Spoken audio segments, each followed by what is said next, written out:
faces, pale reflections of the women they wanna be. The hearts are stone, but the legs are warm, and the men they need to feel are free.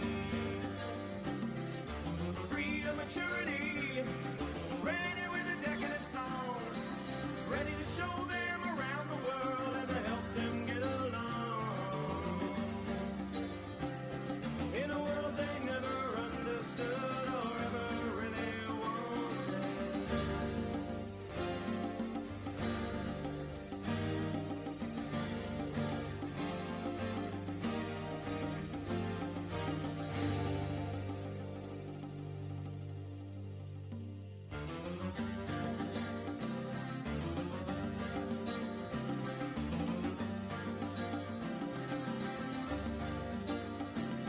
Do you know just where you're headed when he takes you for a ride?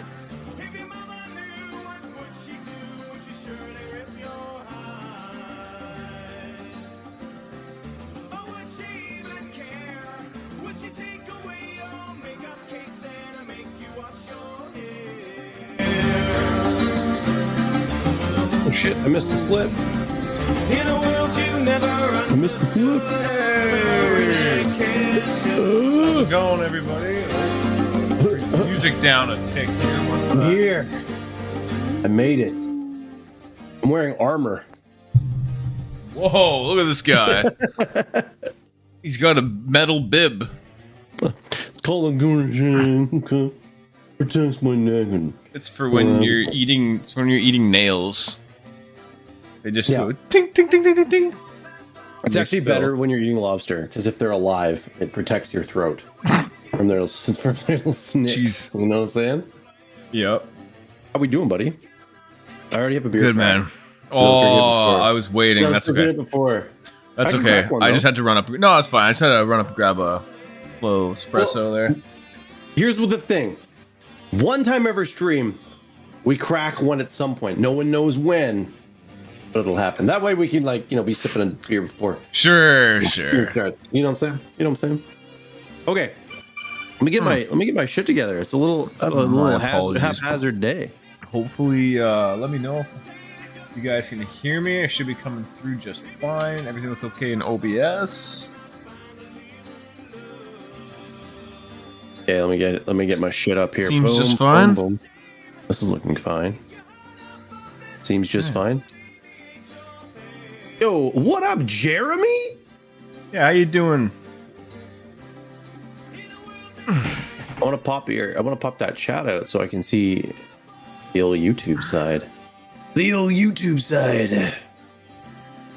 Catch that player screen. Okay, we are on session 5 of Session 5 campaign. I called the campaign the session Deja Vu. Ooh. Deja Vu. Dark Matter by Hoyne Brewing Company. Oh, I love Dark Matter. Oh, so good, dude. A tasty little brewski. Absolutely. Very good. I just gotta say, man, Helldivers 2 was really fun. It was a lot of fun. Yeah. I played a little bit today with Mutzi again. Oh, dude, what a chaotic game. Oh, okay. Let's crack straight into it. Okay. Let me get open what I gotta get open here. Shazam. Okay, we're gonna hop to play screen. Live play. Nice looking gorget and hat. On some nice looking lads. Oh, you seen his hat? You seen my gorget? I'm wearing my hair down today because I thought it looked more D&D, you know? It does. It does. You know what would be cool, man? Okay, I was playing with this idea in my head. It's D&D related, okay? All right. It would be a long road, but you can play Baldur's Gate 3 co-op. You can play a whole D&D adventure co-op. That'd be crazy. That'd be pretty cool. My alerts aren't set up here. 1 second, Redbeard. Oh no. Shit. Hold on. I'm gonna go to this other screen really quick because that's my alerts are there. Yeah. See? Fucking alerts. All right. Let me. A turd.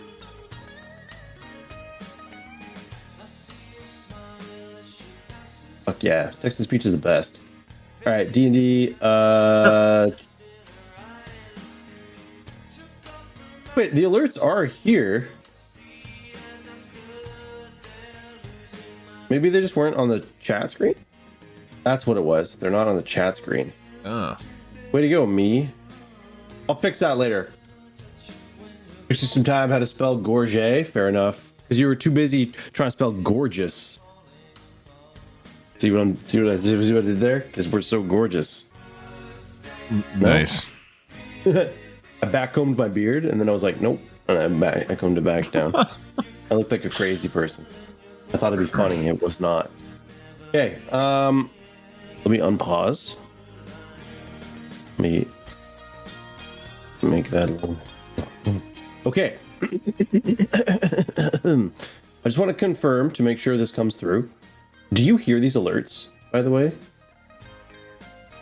Kingdom Aqua followed us on our off day. No, I'm not hearing it. Okay. You don't hear that alert, eh? I'll have to send you the alert, get you set up with it. And then it does the reading after. It should. Okay. Loud. I like it. What I like to hear. Okay. Yeah. You'll notice I've got That's good to music hear, going in the background. Jeremy. What's Jeremy saying? Shit. We're doing That's not good. open. We're doing good. Just about to Hey, get started doing good. on the D&D.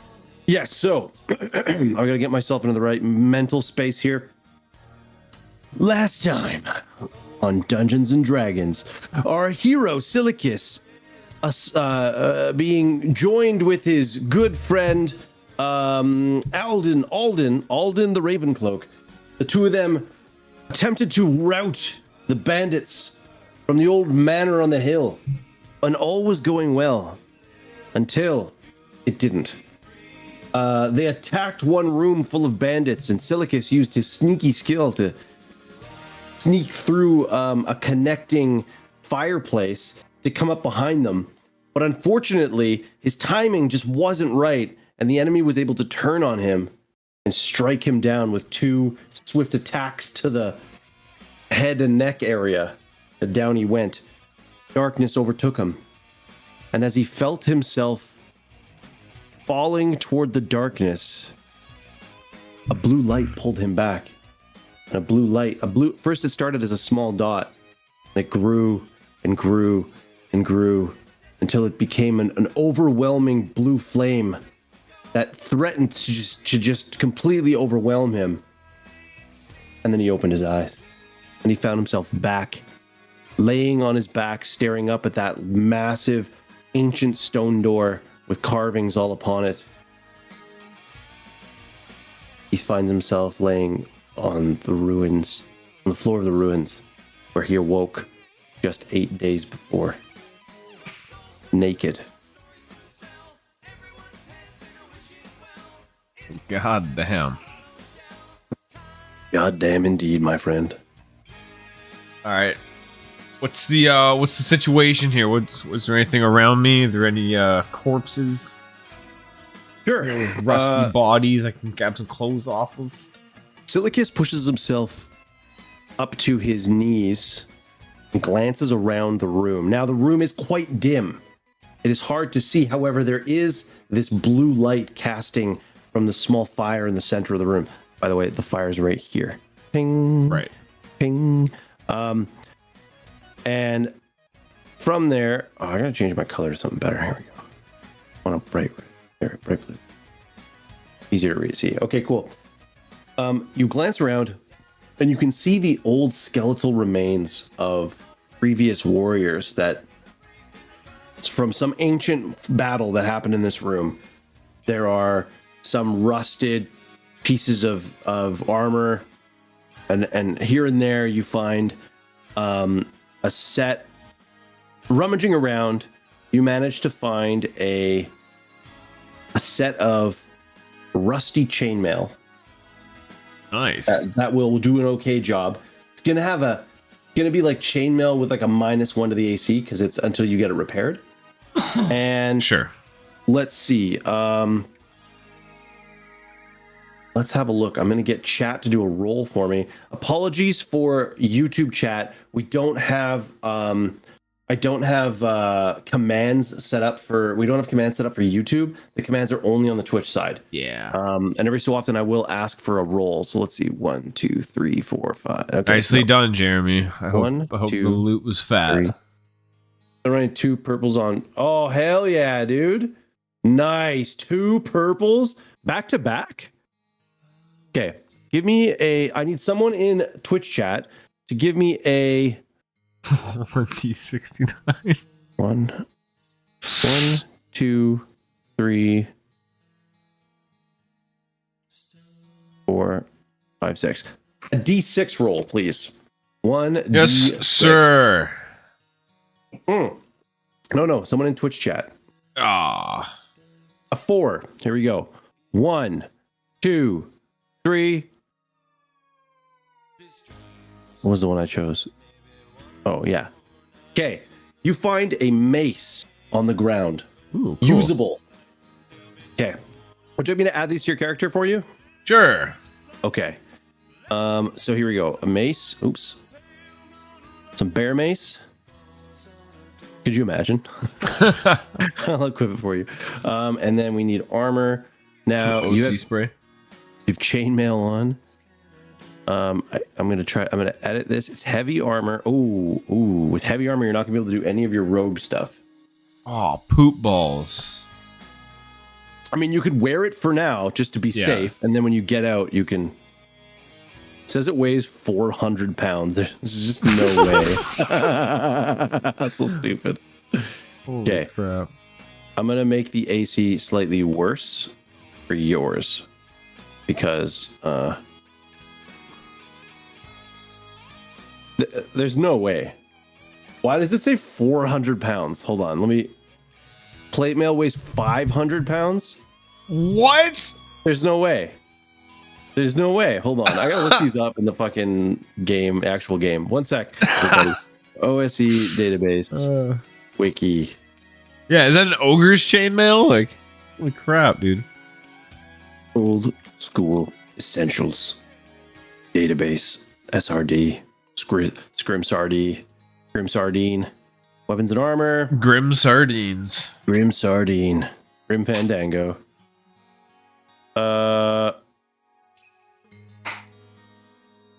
Wait, what? The weight in coins?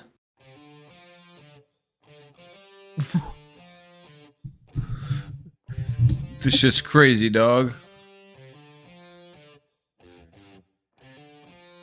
Okay. Old school essential. Someone explain weight to me in this fucking game. Time, weight, and movement. Weight. Give me some explanation here. Weight. Here we go. Weight. Track encumbrance. Some groups may wish to use encumbrance as tracking. I will eventually work on this. Treasure encumbrance in coins. What? Oh, hold on. I gotta adjust on OBS. Cameras, dude. Ways typically come into play only when discussing characters' encumbrance. As coins are the most common form of treasure found by adventurers, all weights are measured in coins. 10 coins are equivalent to 1 pound. Okay. That's a weird way of doing it since there already is a base value. It's pounds. That is really weird. So it's 60 pounds. Okay, that makes more sense. So basically take the 0 off of everything and it tells you its weight in pounds. Okay. Oh, okay. So it's 40 pounds. So it's not fucking 400 pounds. All right. So you are wearing chainmail and you see a battered old shield in the corner. It looks like it can take 1 hit before it gets destroyed. All right. So grab it. Here's an alternate rule I like in old school essentials games, and Okay. I just love the concept. Lay it on me. If you have a shield, and you are going to get hit, you can sacrifice your shield to take the hit, but your shield gets destroyed. It doesn't matter how new the shield is. It's like you're about to get so badly hurt that you throw your shield in the way of the attack and it breaks your shield. You can always get it repaired, but it's broken. And in that way, you can kind of like throw it up there as like a, you know what I mean? You sacrifice your shield so you don't fucking get smushed right away. Sure. Here's the rule: you can only carry one shield, one usable shield on you at a time. Of course. That makes You sense. just got shields all over your body. Okay. Who needs armor when I'm just covered in shields? So let me see if I can find shield. So I'll throw a shield on you. Now, this shield is broken, which means that this shield you cannot use to sacrifice yourself. Okay? That is poop balls. But is it still functional? Like you said, Yes. it'll absorb It like gives one you hit. no. So usually shields are just give you a +1 to your AC. Oh, okay. Actually, you know what? Here's what this one's going to do. I'm going to do it the other way. This one gives you no bonus to your AC, but it will work as a shield to. So as long as you're holding it, if you're going to take a Get out hit, of you jail can sacrifice free. the shield. Yeah. Okay. Elite. You managed to get the stuff on just in time to hear the riddling and rattling of some sort of creature. The riddling? That's riddling. It's riddling it to itself. Riddle me this. Riddle me this thing.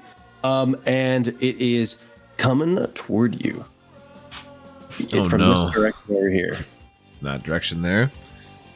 From around the corner, Okay. cast in this strange blue spiritual light, is this skeleton with chunks of red and black and stuff off of its ribcage. And Grody. it kind of walks forward in like this really inhuman way.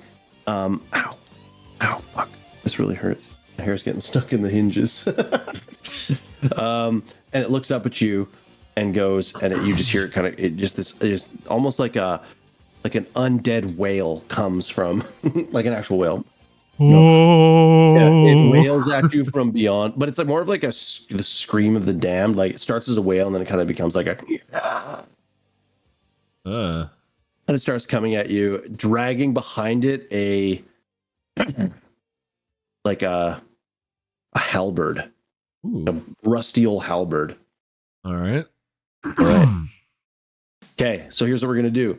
We are going to roll initiatives. Okay.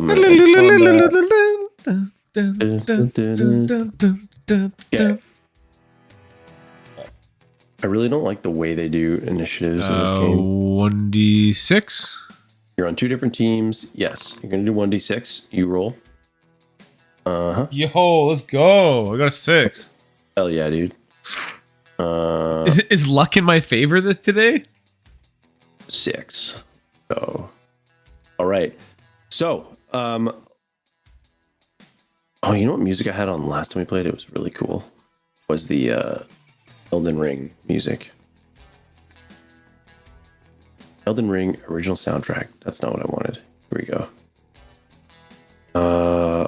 There's some good battle music. Let me just see if I can find it. Here we go. Excuse me. Okay. Pardon me. Let me just crack open my trusty player's tome of the Old School Essentials guide. We got up sips. Thank you for the sips. We'll take a gander. Oh, yo. Cheers. Hold Cheers on. to This is everybody. perfect time. Cheers to everyone at home. Clink. Cheers to y'all. Clink, clink, clink. Perfect time for what? Oh, yo. Let's go, Oh, baby. you're cracking. Let's do it. Love it. Okay. Blue buck. We're getting used to more and more getting used to the game. This evil, monstrous skeleton seems to have clinging to its body A wiener. tattered pieces of cloth like robes, and it lifts a hand to you and starts. And that unearthly scream starts breaking into broken words, and you see the blue energy inside its chest start to like glow, and it starts to lift its hand towards you as if casting a spell. Oh, God. spell time. Okay. This is me declaring that the skeleton is casting a spell. Okay. It's now. Are you planning on moving into melee? Yeah. Okay, perfect. You've rolled initiative. Probably should have done that first. Excuse me. Oh yeah, I definitely have to do that first, but it's fine because he's gonna go. He goes last because of his spell casting.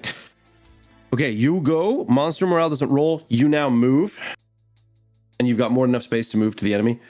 Bam! Right into his crotchular area. Okay, you got in close. No, not Movement. actually to his crotch. To his stupid bony head. Freedom. No movement. What does this mean? Fails a saving throw before their turn. Spell being cast as disrupting fails. Okay. Alright, folks, just gotta reset my camera. No worries, brother. Being a poop. Magic.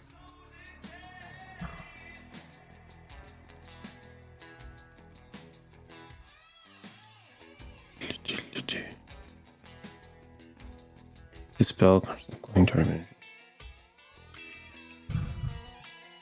Alright.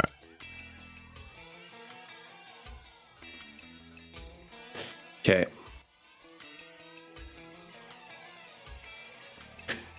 Being begins to cast a spell at you. Let me see. Freedom. The spellcaster must be able to speak and move their hands. Yep, they can do that. Sole action. When casting a spell, no other action may be taken in the round. Okay. No movement. Cannot move. Line of sight. They need line of sight. The spellcaster loses initiative and is successfully attacked. He lost initiative. It hasn't been attacked yet. Spellcasting goes before melee attacks. Really? Kind of weird. Oh wait, no, sorry. No. On its turn, it does spellcasting before melee attacks. Oh, I but see. It's not its turn. It's your turn. So it begins to cast a spell. You clear the distance between you and it.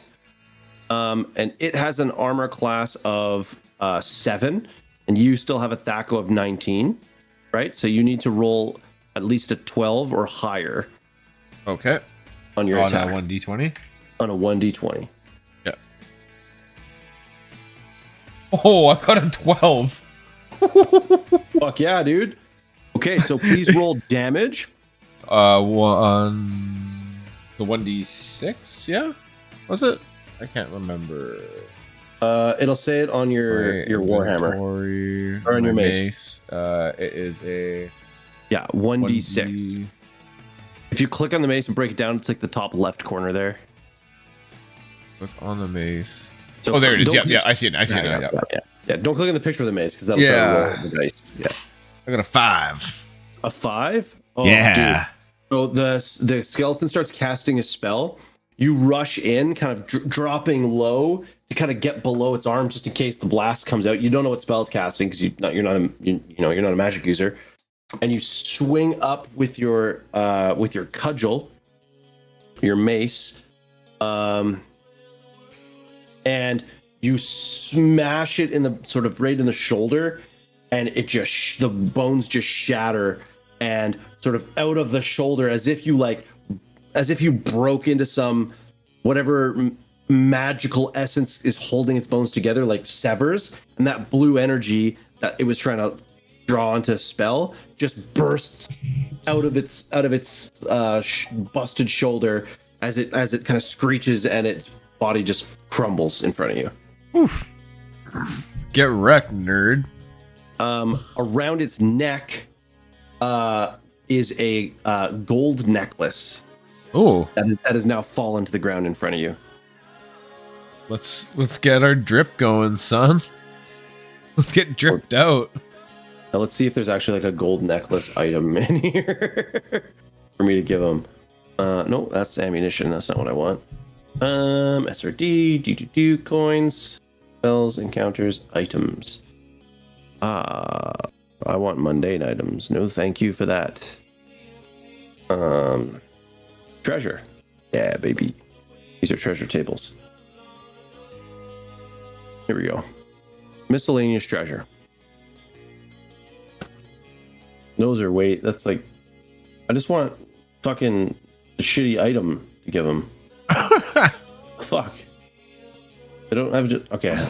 Just give me like a spoon or something, and we'll just remember it's a. Can I please get a? I hope I have the roll in there. Try a 1d8 roll, Redbeard. So this is day 9, is it? It worked. So 5. So you find a gold necklace, encrusted with gems worth 50 gold pieces. Nice. This is sorry. What was the question? This is day what? Day 9. This is day 8. Oh, day 8. Okay.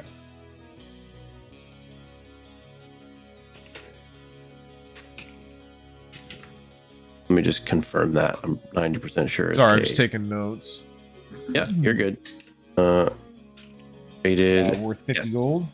Morning of day 8. Yeah, worth 50 gold pieces. Oh. Let's go, felted, etc. Felted, etc. Okay. Thank you, Redbeard. Thank you, sir.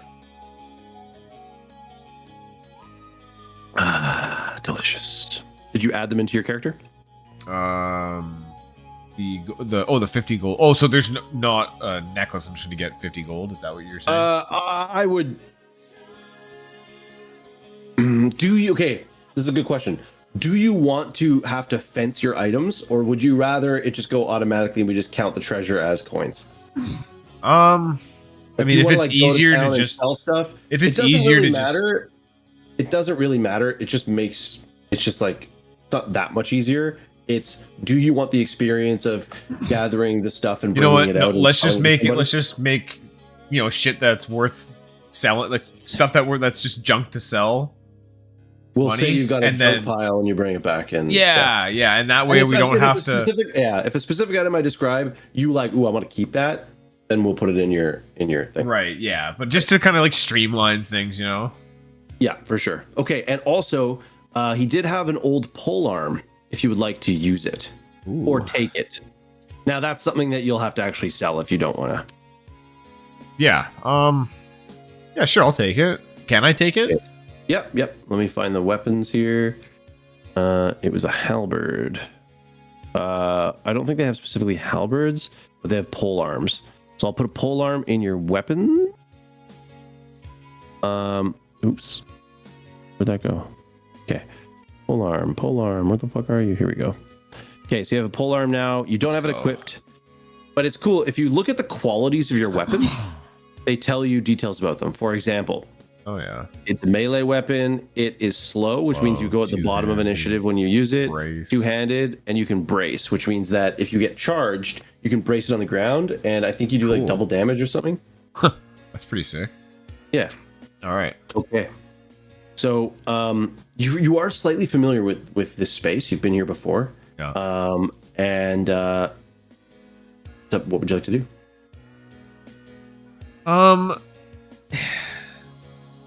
I guess we'll kind of let's get the fudge out of here and make our way back toward boy. That's awesome, Redbeard. Hold on. White Reach. That it? White Reach? No, you want to be going to Kingsglaive. Kingsgrave. Down. Yes. So I've set the game up such that it's sort of like a hub-based game. So right now there's a bunch of like things to explore and do around Kingsgrave, but you do have this sort of like quest to eventually get you to you just said the name of it, White Reach. You will eventually need to go to White Reach. You can always go to White Reach and come back. White Reach is essentially like, think about like this is the small town with like basic stuff and some quests. And White Reach is like the larger city that'll have like more things that you can do and more things you can buy. It's kind of like it'll like open up the next part of the game. Gotcha. Or you could just go there and come back. Like it's up to you. It's whatever you want to do. You're free to. I'm kind of curious to the reason I want to go to Kingsgrave is I want to see if anyone knows anything that happened with Candace. Like if anything's come of that, if Alden made it out alive even. Yep. Okay, sounds good. All right, that's really. I just want to kind of follow up on that, and then. So you're gonna leave this area then? Yeah, I think so. Okay. Get down to business. All right. So we'll jump to the region map. You are now. Gloop, gloop. Oops. You're here.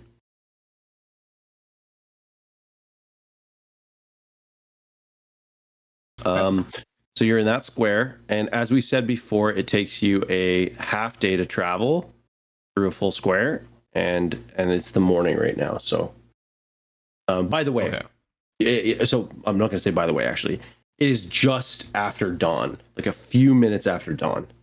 When you step outside, the sun is just cresting the sky and lightening the sky in the east. Okay. As I described before, this area is kind of like a small-ish valley that kind of comes out of the mountains into this like hilly land, the like foothills.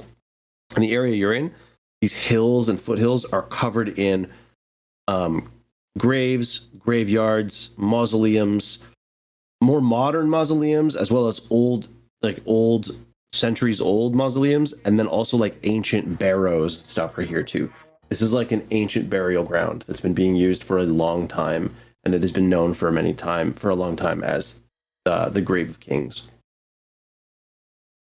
Okay. Would you like to just travel straight to Kingsgrave from where you were? Okay. Yeah, let's do it. Okay, let me just bring up my adventuring screen here. I really need the what's it called? Screen, the DM screen for this. It has all these like little bits and bobs that I need for it. Wilderness Adventuring 224. 224.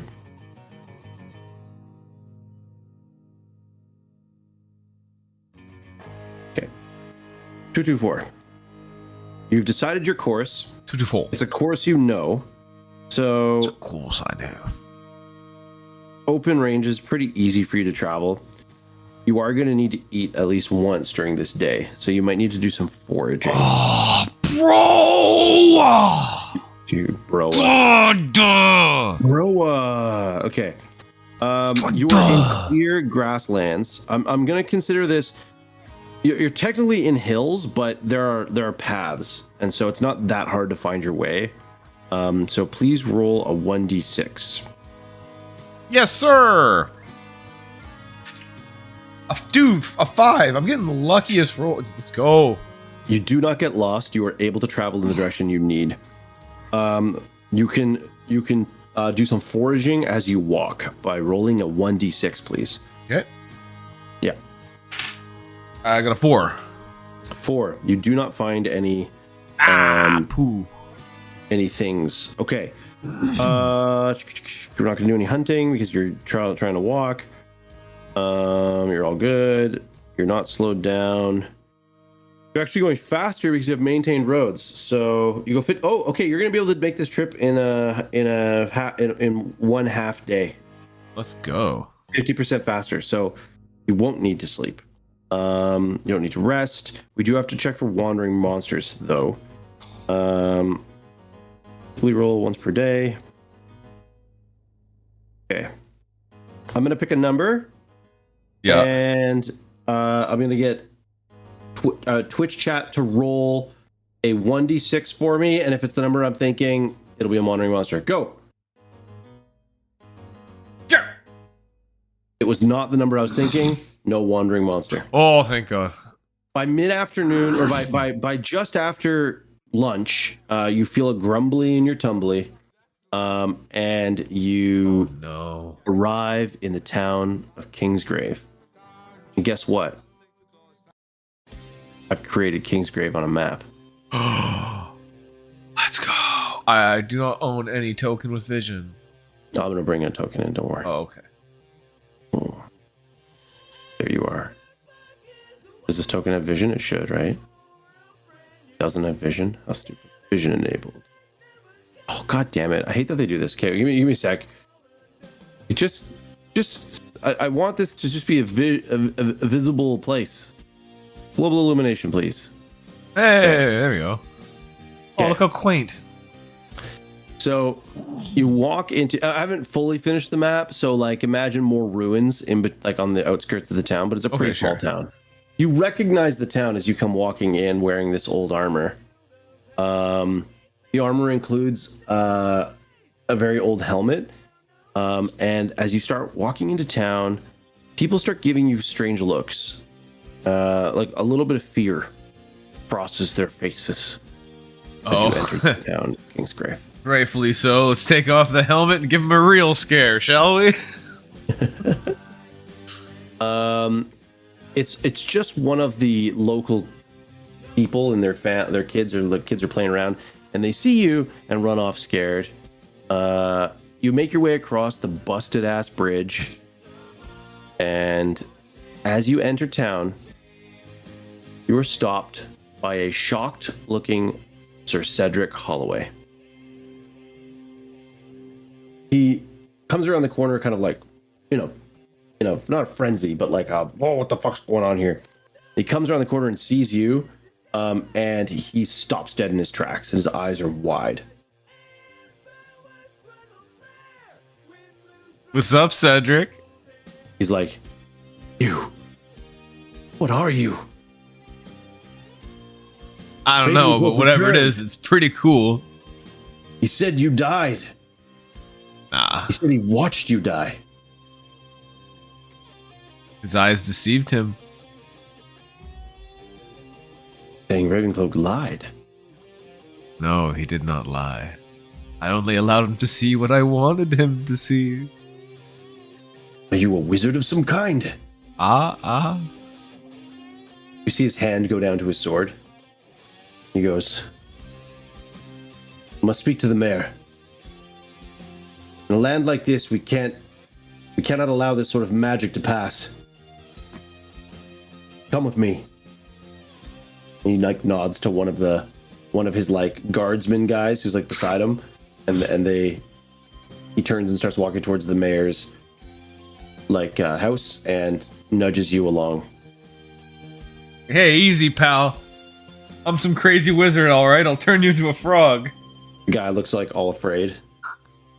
That's what. Get your grubby paws off me. I'll go to the mayor. Cedric looks over his shoulder at you with a very dark look. All right, after a few moments, you guys are walked down the road to the mayor's house. Where's the mayor's house? It's this one here. You're brought inside to a dusty old house.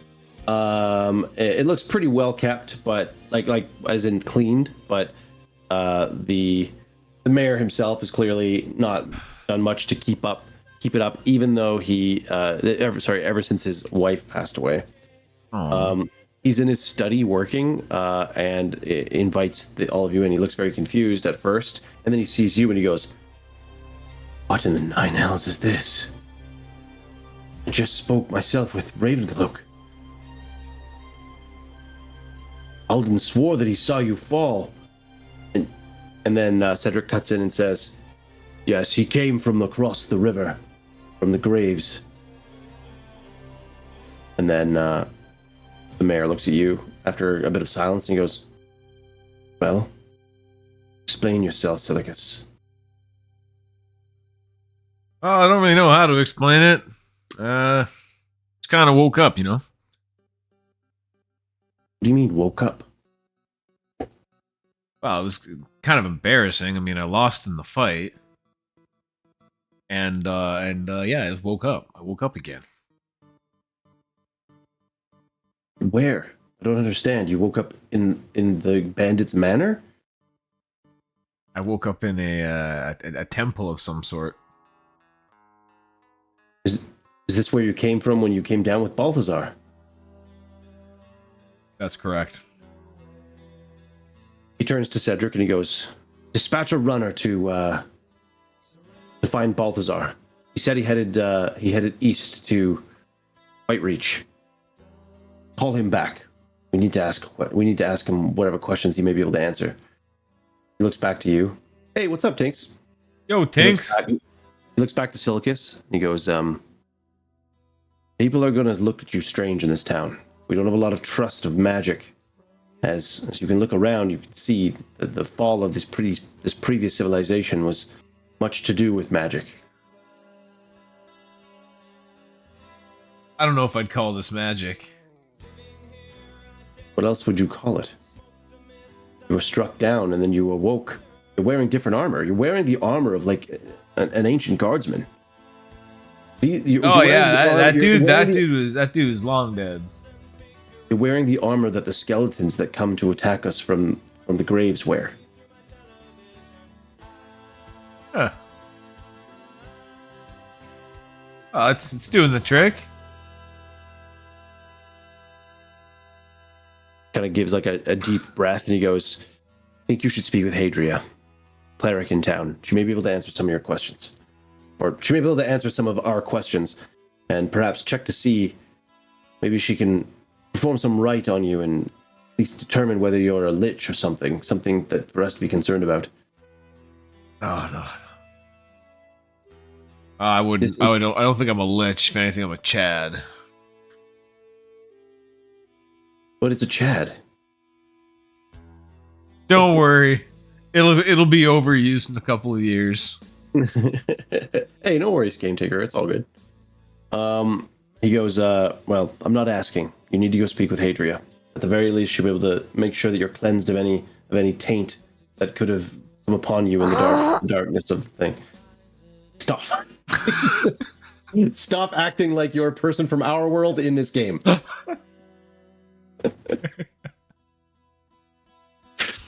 Okay, let's go talk to Hadria. Okay. You notice that the guardsmen are not letting you out of their sight. Like it's not like, oh, go talk to Hadria. Like they're like, we're taking you to Hadria. After a few minutes, they lead you up the road towards the ruins at the edge of town. And there's a small sort of a pretty old looking like a church, like a one room sort of church that has obviously been rebuilt in modern times.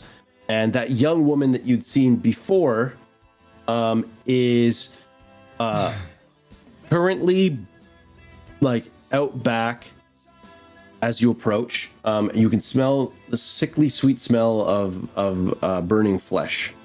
Ugh. And sorry. incense. A quick question. Your little icon on the world screen, is there a way I can make it like bigger? I don't actually know. Okay, that's fine. All you can do is zoom in. Yeah. I was like, at first I was like, oh shit, where is it? I couldn't see it. I could only see I should be pinging, to be honest with you. Yeah, no, that's okay. I can see it now that it. it's zoomed in. I was just curious if there was a way to do it. Okay, I see the area. As you guys trudge up this path toward the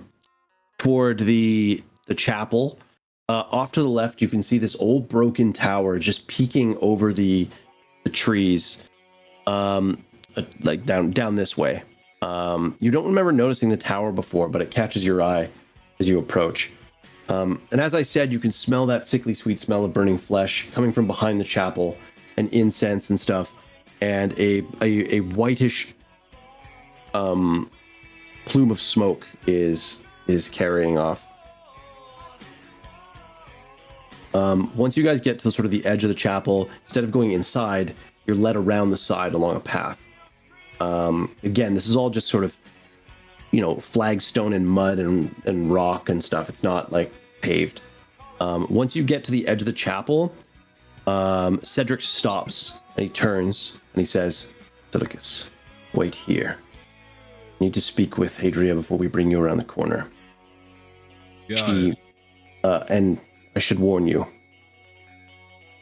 the conversation we're about to have may be uncomfortable for you. Alden brought your body back with him. No way. Just wait here. And he goes around the corner, and you notice that the guardsmen are like white knuckled on their spears as they stand behind you with their weapons kind of like not held aloft, but like held at the ready, if that makes sense. Yeah, absolutely. And then after a few moments,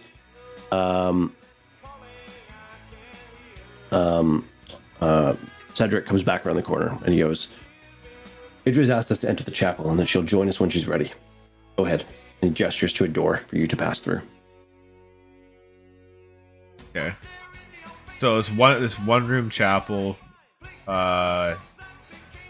Is there any like are there windows on it? How many doors? So it's like it looks almost like it could be defensible. There's one side door. Well, there's one main entrance for like the congregation, like a big door in the front, big wood pieces. And there's like a side door, like a chapel's entrance. It's just or like chaplain's entrance, just like a door. Think of the church in Tabor. Okay, yep. Yep. It has a bell and a spire, but it's not like there's no like ladder or anything up. And there's just markings of all the gods that people tend to the pantheon of this area that the gods they worship. And the windows themselves are sort of more like arrow slits than anything. Okay. Right. And the afternoon air or the afternoon sun is cutting through, and you're sort of let in and allowed to sit down on one of the pews. But the guards don't really let you move around much, and they're kind of holding you there.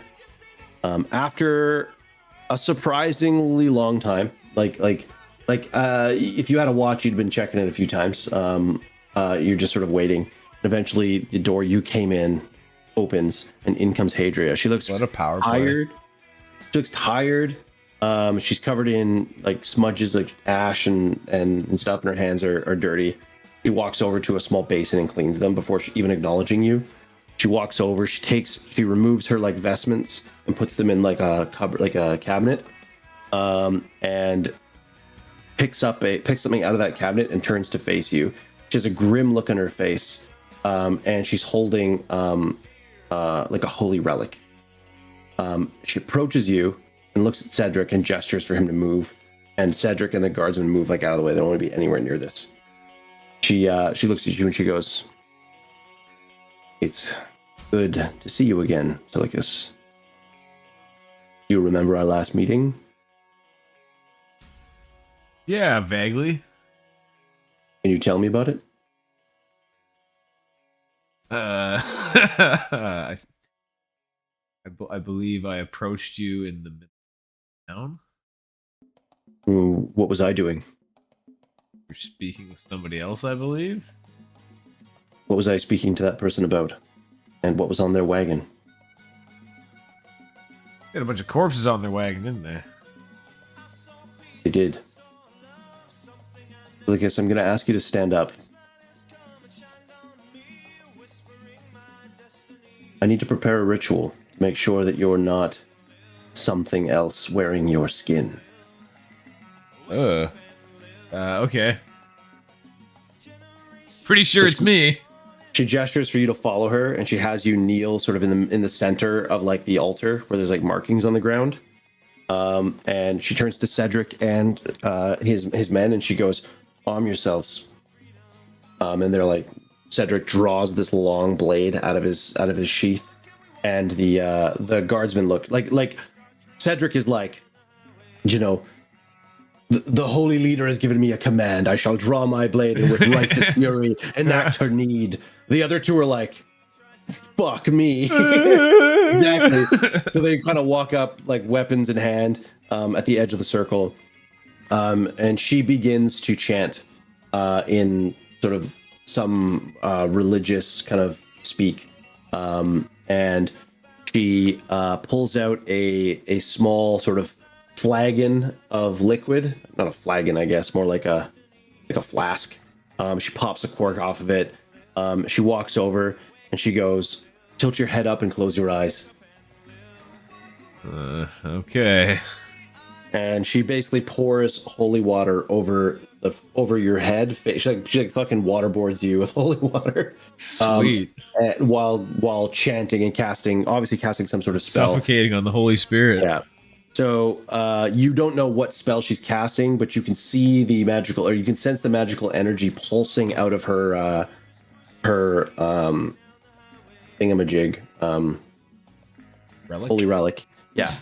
And then she steps back after a few moments and she turns to Cedric. She goes, "It is done. You must stand vigil over him while he remains here." She turns back to you, Silicus, and says, "For the rite to be fully complete, you need to remain here for the next until dawn." Okay. Can I have some food? You cannot. What? Man. She's like, the mayor may not have been clear to you. He tends to speak in niceties, but I will speak to you plainly. You either stay here until dawn, or Cedric will sever your head from your shoulders, and if you walk again, you will not be allowed back in this town. Look, lady, I just want a sandwich or something. Assuming you are still you, upon dawn tomorrow, I will be the first to bring you a meal. It better be good. Extra bacon. She just kind of like she's been super solemn and serious this whole time, and then like a half smirk kind of across her face, and she goes, "As you say." And she turns to Cedric, and Cedric just nods, takes his sword, and moves to her position, and just stands there staring at you. And he dismisses the other two. All right. And then they leave. And basically, you have to sit here. Well, you really want to use that sword, don't you, Cedric? Cedric is not going to interact with you. He's just sitting there stone-faced? Yes. So is he like one of those British soldiers? He's kind of like that. It's so I can like, go up to him and be like... No, you probably don't want to do that. Look at it like this. Cedric believes that Hadrian knows what she's doing. And if you're innocent, if you are who you are, you will remain here until the dawn and be fine. But if you are some sort of some demon, some spirit, some monster, you're going to try to bargain with him, convince him, talk to him, whatever. And and he, as like a trained anointed knight, is like he can handle this. This is vigil. He's done this before. All right. And so he stands vigil over you through the night. And now however he feels about you after tomorrow, how stoic you are through the night might affect that. If he thinks that you have you can stand vigil or sit vigil and just wait, or if you start whining and complaining and needing to pee, who knows what he'll think about you. Well, honestly, I'll just roll over and try to catch some shut eye or something. I'll lay down. Absolutely, you can do that. You have to stay within the circle, but you can absolutely lay down and sleep. Let's do it. Yeah. Okay. I'm not gonna waste my time looking at this guy's ugly face. Yeah. So you basically just while away the hours sleeping and waiting and thinking and resting, and another day passes. All right. Okay, and on the 9th day, dawn arises, and the sun breaks through the sky, or breaks over the horizon and cuts a line through one of the windows, and you see almost like a satisfied look on Cedric's face when the light actually crosses, and he goes, "It appears you are who you say you are, Silicus." I told you. Now where's my bacon?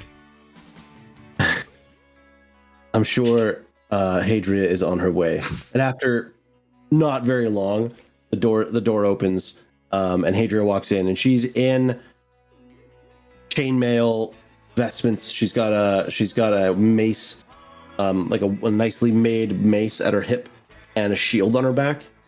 And she enters the room. She looks at Cedric. Cedric nods at her, and she goes, "All right, Silicus, come with me." All right. I get up and I start following her, and I go sniffing for bacon. So she leads you. She walks a few paces ahead of you. She has her hands sort of like clasped behind her back as she walks, and she's sort of speaking to you over her shoulder.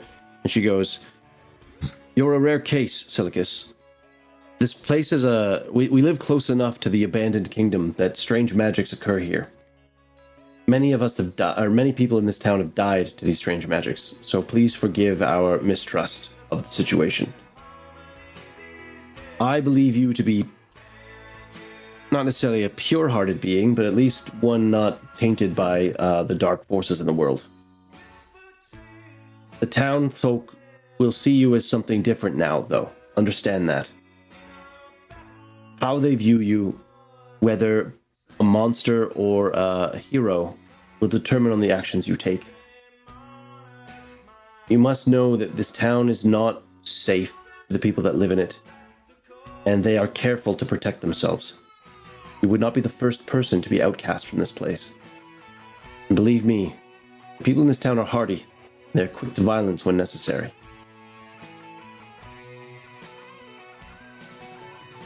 So as she says that, she looks over her shoulder, like looking for confirmation that you understand what she's saying.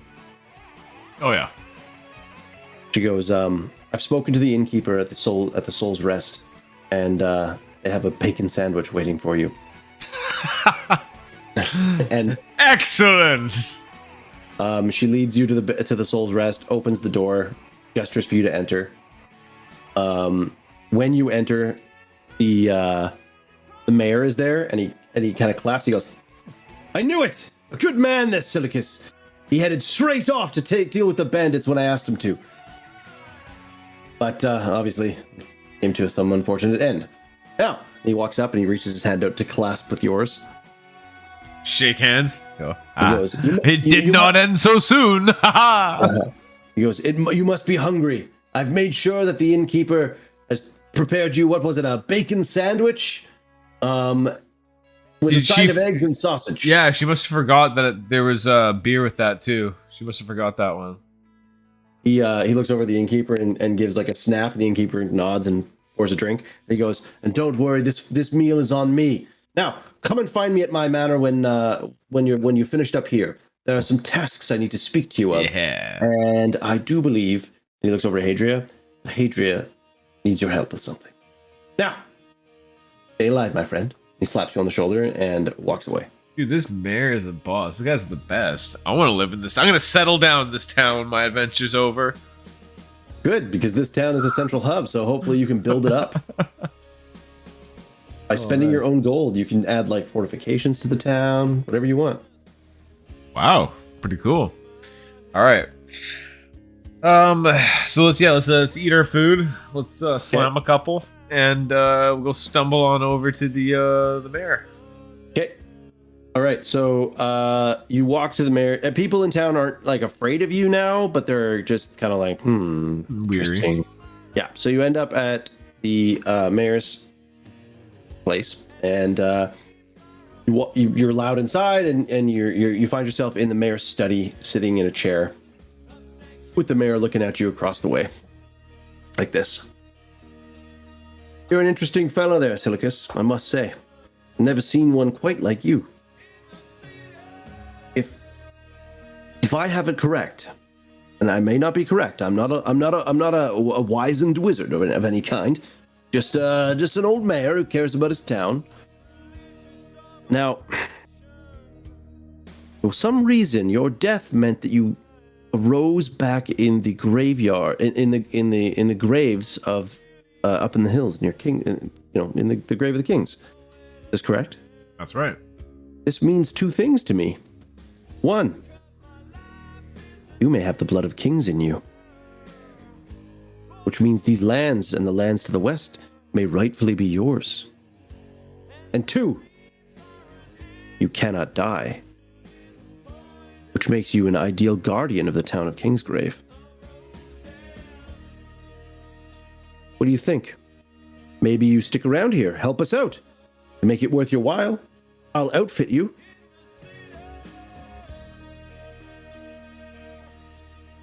Ultimately, I have things to do with Balthazar first. But there's a greater purpose here. Well, perhaps in the meantime, you can help us with a few things, and we can help you travel to Balthazar. My understanding is he's gone to Whitereach, and we have a monthly caravan that travels between here and Whitereach. Perhaps I can set you up as a guard on that caravan, and Therefore, you'll have a protected journey to Whitereach with some others. And in the meantime, while we wait for them to show up, you can help us out. What do you say? Sounds like you got yourself a deal there, Mr. Mayor. I've got something for you. I hope it's a bacon sandwich. It isn't. Ah, just pulling your leg. He reaches underneath his table and he pulls out your hammer. He drops it Whoa. on the table. And he goes, Alden felt that you should have this back. Or not have this, sorry. Alden felt that you should be interred with your weapon. Or you fought with such fury with it. He felt that it would be wasted in the hands of bandits. So he carried your body all the way back here with this in tow. Where is Alden? He's probably back in the woods doing his work. What of the bandits? I don't know. I think they're still active. I don't believe that Alden was able to destroy them all. My guess is he dealt with the ones that were threatening him and then got out with what he could. He headed straight here after dispatching of them and escaping. He wouldn't stay longer than a night. I have to find Alden. Damn it! Well, one of the things we still need help with is those bandits. However, I might suggest you do. So Asilicus' corpse was the priest. When they walked up to the cleric, she was burning his body. My body, yeah.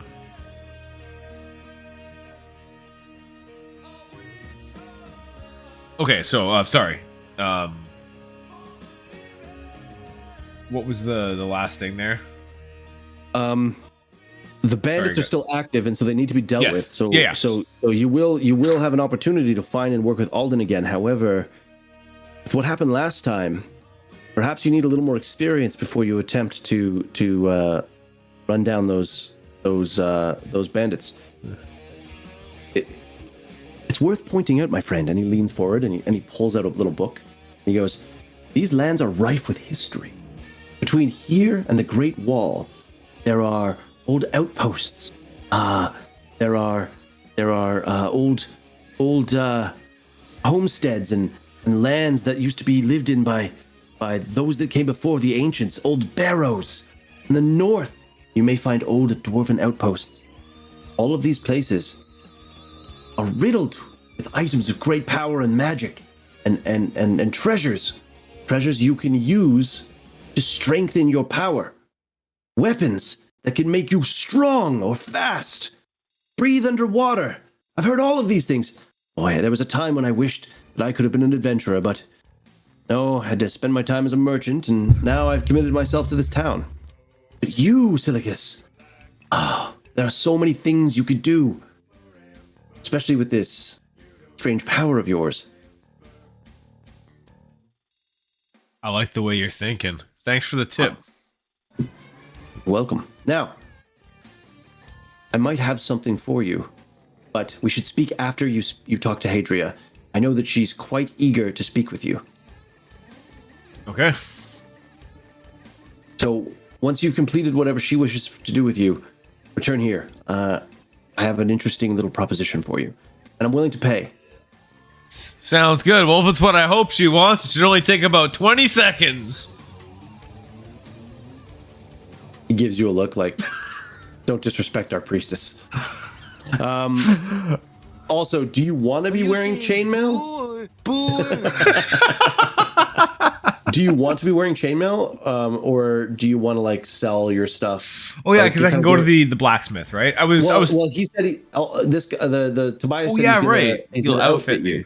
So what I mean by that is he will give you basic supplies. He'll pay for basic supplies, a weapon, and a set of armor. Okay, well, he got my hammer, so I wouldn't. There's like, so am I correct to understand that there's like basically all the weapons are the same thing? Like I can't buy like a new hammer that's better. I'll have to upgrade the one I have. Is that correct? You will have to find a magic hammer because all basic hammers do the same damage. Okay. That's what I figured. So at this point, it's like I can't really do anything until I find a magic one to upgrade what I have. Okay. Yeah, and the items you have right now are kind of like rusty old busted up versions. So basically what hammer that he brought me back is the same thing? No. The mace and the pole arm. Yes, I knew that. Yeah. I knew that. Yeah. Okay. So basically the blacksmith will take those and then just trade you for other stuff. He'll melt the metal down and use it for other shit. Yeah.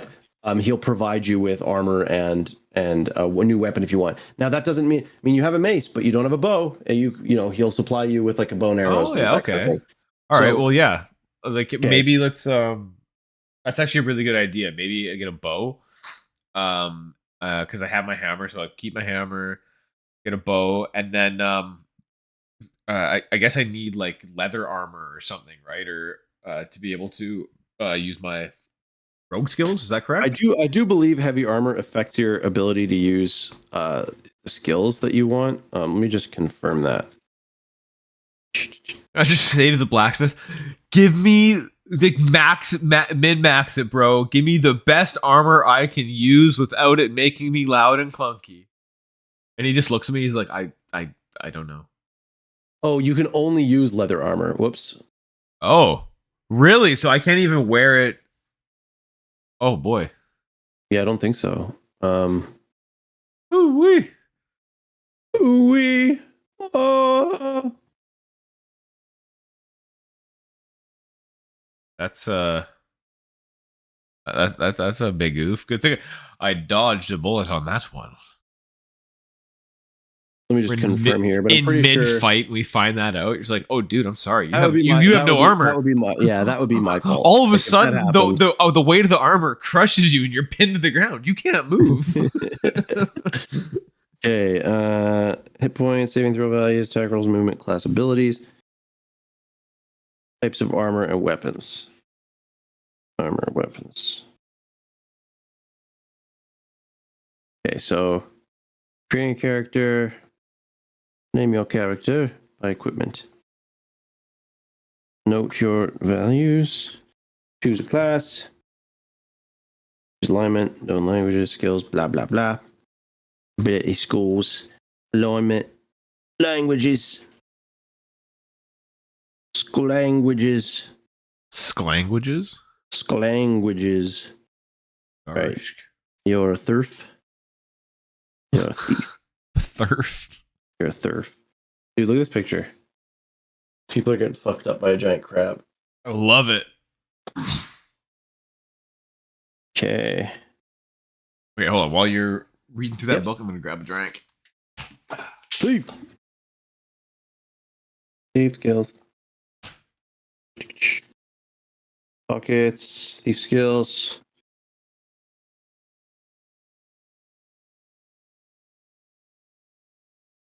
Come on. Yeah, leather, no shields. Oh, he can't use shields either. Boy, I'm bad at this game. So, by the way, everybody, we're just learning the game as we go, and we're going to get better and better at it. Okay. When he gets back, I really need to use a washroom.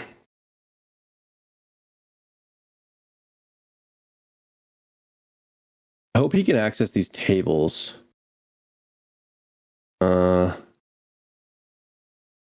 It's not what I want. Adventuring gear, I think, is what I want. Yeah.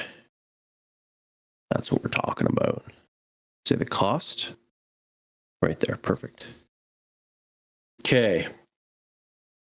I should probably only give him 4 items, eh? I'm going to give him a backpack. Here, okay. He wants leather armor. I'm going to get rid of the shield. Get rid of that. Okay, we're going to give him a backpack. They're going to outfit him with a backpack. They're going to give him iron spikes. They're going to give him a crowbar. A 10-foot pole. Rations. No, standard rations. A rope. Stakes. I love that. Stakes and a like literally one of the adventuring gear stakes and a mallet in case you run into any vampires. Stakes and a mallet? Sick. Yeah, so you can like stake them through the heart. Be cool. Okay. I'm just giving you like a set of random useful adventuring items that you can utilize, okay? Okay. So you have iron spikes, crowbar, a 10-foot pole, 5 days or 1, 2, 3, 4, 5, 6, 7 days of rations, rope, a torch, water skin, a hand-sized mirror, and a tinderbox. Okay. Cool. Now you also want leather armor, correct? Yeah, because you said I can only use leather armor, right? That's correct. Yeah. Then you want a. What a jerk you would have been if I was like, no, I'll take some chainmail. Like, okay, fine. That's all you get. And now you can't use it. What do you do now? Yeah, fuck you. Warhammer. Where it is? Perfect. Where it is. Where it is, my brother. Okay. Just a short bow is good for you. They're just gonna give you a short bow. I'm not gonna. Yeah, give you that. I assume so. Now, do they track ammo? They just have arrows? Is there an ammunition? Yeah, here we go. Perfect. You're going to have an arrow quiver.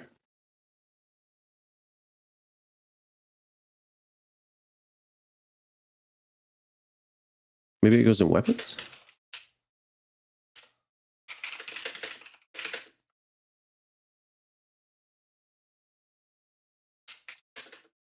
Okay, arrow quivers go in your miscellaneous, and every time you fire an arrow, you got to click off one of the uses. Okay. Okay. I really need to pee, so you can Yep, no hang problem. out with chat for a minute.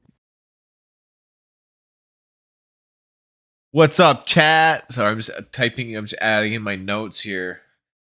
Chilling Kingsgrave. Struck a deal with the mayor. Up with gear and exchange. Help. Caravan. White Reach. Ready. Leather. Armor. Got my hammer back.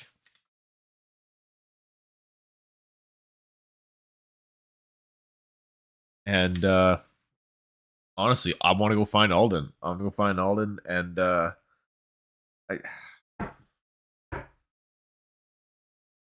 I know I can't do the bandits yet. Probably can't, but I want to find Alden. Like, bro, you were a real one. You were a real one.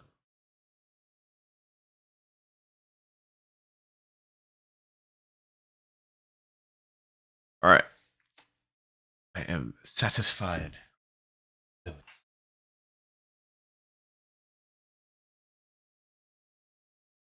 Oh, Saturday night. How we doing? Oh, so sore. Ah. Oh, I see a lore dumper in the corner there. There he is. So I dropped my beer when I was no. when I was emptying these beers out. I dropped one of them, and I was like, "Fuck!" I dropped it from like my full height, and it didn't break. Like, Oh wow. it got like super dented.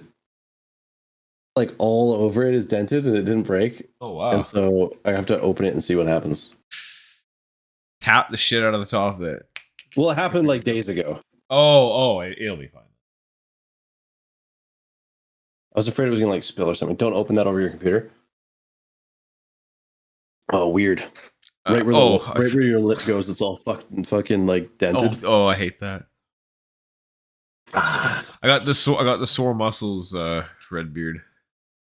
From all the exercises. It's bit well fuck. I've been like I didn't realize, man, like because I had that like I hurt my my elbow, like I pulled something in my elbow. And then when that got better, I was like able to work out for maybe 2 weeks, and then I had that like coughing spasm and fucked up my back. Oh yeah. And that went on for so long. It's like what day was that? Yesterday. No, Thursday. Thursday was the first fucking like workout I've done since probably like Christmas ish time. No, before Christmas because I hurt myself right before Christmas. And it was only like a couple of weeks maybe of my workouts, and it was before Halloween. Before that, it's been like 6 months, barely any like of my proper workout. It's just been like work, the exercise to get at work. That's crazy. So I had like a proper workout, and oh my goodness, I woke up in the morning and I was like, oh my god, my fucking triceps. Oh, It's so weird because it's like, it's almost like our bodies, it feels good. oh, It's absolutely, like good. dude. It's so weird because it's like, you know, when you've hurt yourself, when you've pulled something, Yep. not in a good way, but when your muscles are sore from actually exercising, it's such a satisfying soreness. Oh yeah, it's like it hurts so good. It's like going for like a gnarly A massage. Yeah, it feels like, yeah, exactly. It feels like a massage. That And same- it's like your same body's feeling. rewarding you. You're like, for exercise. oh my god, that's gnarly. Oh, come on, keep going. And then when it's done, you're just like, oh yeah. Yeah. Dude, did I tell you about this when I went to go my massage? I just changed my diet. So my gut hadn't like adjusted to my diet change. So I was like ripping it. So I was ripping farts and they did not smell good. Oh no. And I went in there and I told the guy right off the bat, I was like, look, man, I'm gonna keep it $150 with you. I didn't say that because that would be really douchey. But I was like, I'll be honest with you. I was like, I changed my diet, like, because I had a conversation with a doctor, I've changed my diet. I was like, it hasn't adjusted yet. And he's like, oh, so you're feeling a little gassy? And I was like, yes. And he's like, that's fine. But please let me know if it's about to happen, so I can, like, you know, not be standing right beside your ass. It was pretty funny. That's hilarious. All right. So you now are the proud owner of a nice set of leather armor, Yeah. a warhammer, Yeah. a short bow, with a bow. Good of you to warm them. Yeah, I did warm them with my butt farts. A short bow, and as you're leaving, your butt farts. yeah, the what's it called? Blacksmith hands you a backpack, and he goes, I collected this from the general store for you at the behest of the mayor. Thanks. What's in it?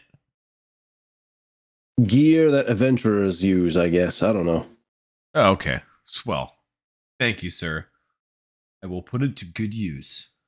So if you take a look inside, you will find iron spikes, 12 iron spikes, a crowbar.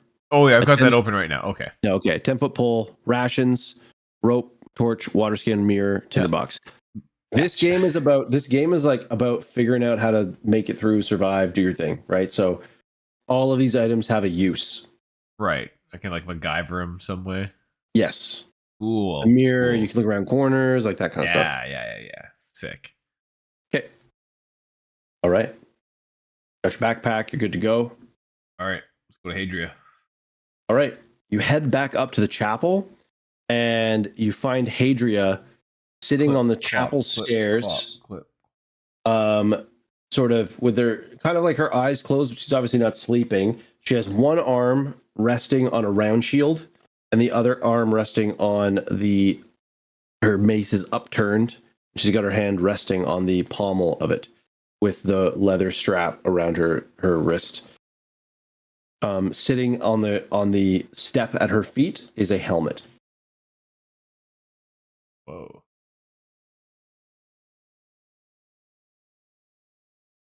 Hi there, Hadria. You wanted to see me. I lied. She's actually wearing plate mail armor. That's pretty sick. As you approach, she opens her eyes and she goes, yes, Silicus. She stands up. She hefts the shield up in one arm, flips the mace, puts it in its holster, reaches down, grabs the helmet, and hooks. There's like a little thing on the bottom of the helmet. She hooks it on a hook on her belt. She goes, it's my understanding that you awoke in the graves at some site, a shrine of some kind. Sure, if you call it that, yeah. Temple. It's my duty to investigate this shrine or temple. I ask that you lead me there. Sure. But we should stock up. We got to make sure we got some bacon sandwiches for the trip. Okay. It's inn, kind I of guess. like a rite of passage that the new person entering has to be the one who buys the bacon sandwiches. She's like, just come along, Silicus, and she walks past you as she heads towards the inn. Gotta try at least. All right, yes, we'll go. Okay, she heads past the inn and walks inside. As she has a short conversation with someone in the back and comes back with basically like wrapped linen,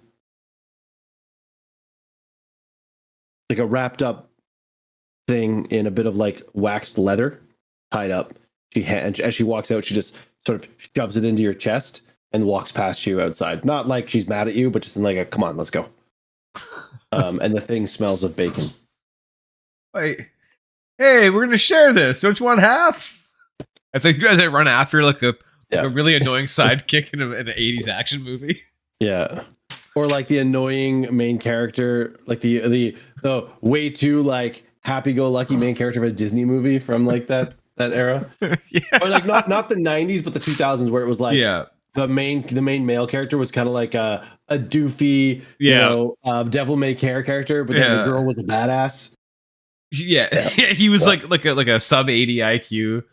Like running into things, a clumsy fool. It's like the Marge and Homer sort of dynamic. Yeah. That's what Silicus is going for here. It's just a bit. He's testing it out. It's just a bit, yeah. Okay. The two of you head. Let me get her down here. Boom. Wow, she's beautiful. God. Wow, you're so beautiful. Next to my gross face, ugh. Hold on.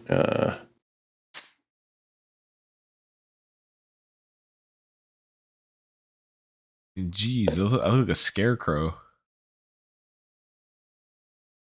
Okay. Well, I mean, we just grabbed that randomly. If you want to look on the internet and find a better picture, you're welcome. No. It's like, man, she's so heavenly, and I look like a human cigarette. All right. We will head to the regional map. Activate. And you will be technically the party. So, you know the route. So I need you to roll a 1d6, not get lost. Okay. Sorry, I'm just gonna make space here.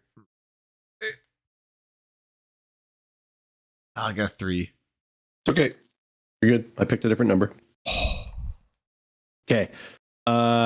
You guys travel along the way. We do need to roll for a random monster. Can I please get a 1d6 roll from chat? Please and thank you. That's a random monster, baby. Poop.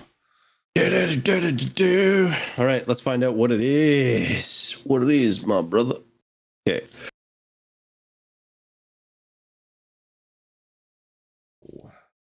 Okay.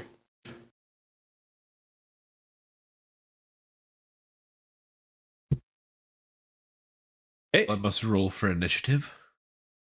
First, I'm going to describe to you what is happening. Oh no. Scriblio biba. Okay. We are going to just describe this as fuck. I need a combat space. Fuck it. We'll just do it right on here. Sound good? Do. Oh my god, that's not what I meant to do. Why is she so big? Fuck. Hold on. Am I able to make like a quick scene? It's gonna be so bright. We're just gonna use the ruins as a combat zone. Okay. Even though you're not technically in these ruins. Sure. Okay. I'm just gonna delete that and bring these in. Okay. Okay, give me just bear with me a moment while I bring out the thing I'm looking for here. So I tried Contractor Showdown. Yeah. It was a kind of a mess. Yeah, it kind of. Yeah, I'll be honest with you, it kind of looked like a bit of a mess. I mean, I could absolutely see it being awesome, but the weapon, like there was just something felt really jittery about it. And like when I was playing, I was like asking like the randos, I was like, is it jittery for you guys too? And they're like, oh yeah, like this game has like really poor performance. And that's what I noticed. It was like really, really bad. That's lame. It made me lose the clutch. Like I was like literally right behind a guy with an AK, unload on a full blast, and it's just like the hands are so jittery that they're just like they start going like this, like side to side. I'm like, what's how? This isn't even recoil. Like it's just the game. There's just something about it. Yeah, I don't know. So I played like a couple of rounds, and it was just kind of like the same sort of like I don't know, jittery, janky. It's the one thing that needs to not be is your aim. In a VR game, the one thing that needs to be crisp. Yeah, is well, your just aim. like the hands, right? Like a gesture like this, just doing something like this. It's all like, oh, like the hands are like bugging out, like going crazy. So the hand tracking's fucked. Yeah. Yeah, I don't know why, because contractors isn't like that, but yeah. Anyway. Okay, so you and Hadria are walking along a path in the ruins, passing by stone columns on the right and the left, and you're sort of having a conversation. She's asking you about your life, how you came to be here, and you don't have much of a memory before. Everything's just sort of like vague dreams of like I would say that you have flashes of like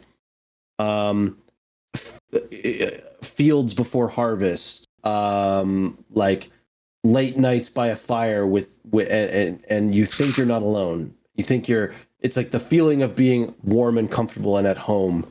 No. You know, the smell of the smell of like spring after a long winter. All of these sort of these are kind of memories that sit with you, but you don't have any distinct memories. And you're trying to explain this to her, and while you're in the midst of that conversation, she stops you and holds her hand up, and her hand drops to her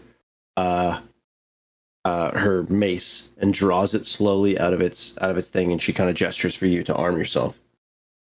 All right. Let's slide the hammer out. She reaches down, and as she begins to put her helmet on, she's not able to get it strapped in before you hear the sounds of stones being shifted to the side, and from both sides of you, these shambling beings, shambling humanoid, disgusting, rotting corpses come shuffling out at you. 2 zombies. Yeah. And she says to you as she gets her helmet in place, she goes, "Take care. These are creatures of the undead. Very dangerous." All right. And you're like, "Bitch, no." I killed one of these guys and I was pretty much naked, Jack. All right. You can roll initiative. You roll initiative, yeah, and I'll roll for her. 1d20? No. Initiative is a 1d6, right? Oh, I thought that was damage. No. Initiative is 1d6, and the highest team gets. Oh, okay. I got a 4. Perfect. Oh, that's great, because that's what I rolled for you too. Yo. So everything is good. All right. So, start of the map. You guys won initiative. Oh, first off, she's going to move into melee damage, and I'm assuming you're going to plan to move into melee damage. Yes. And the zombies seem pretty hell bent on the same thing. So no worries there. All right. I gotta find combat here. Splow. Prevention healing. Is combat this way? Combat this way? Jeez. Must be. It must be. Hey, Sir Cal, what's going on, buddy? Yo, good. Oh, you like my little armor piece? You like his sorbet? It's actually gonna be my new gorget for fencing, but it's too big. It's like it fits fine on me, but for actually fencing, it doesn't protect my neck, as you can see. It should sit like here, but it's just a little too big. See, it just popped off. I'm just gonna take it off because it's starting to annoy me. Ow! Oh, dude. Fuck, that hurt. It's very rusty. It needs a good cleaning. That's sick, though.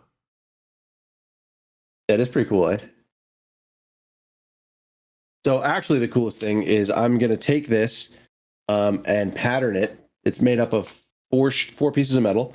I'm gonna pattern each piece of metal, and then me and my friend Tobias, my friend Tyler, are going to get some 18 gauge steel, and we're going to fucking heat and smith it down into one of these that fits me.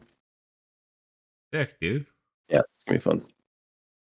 It'll be my first smithing project. And I will smash it into smithereens. Okay. All right. So you guys gain initiative, Yes. which is great. Zombies are slow, so let me just make sure that always attack on sight. They always lose. Perfect. That's what I figured because they're so slow. They always lose initiative, so you guys will always gain initiative on them.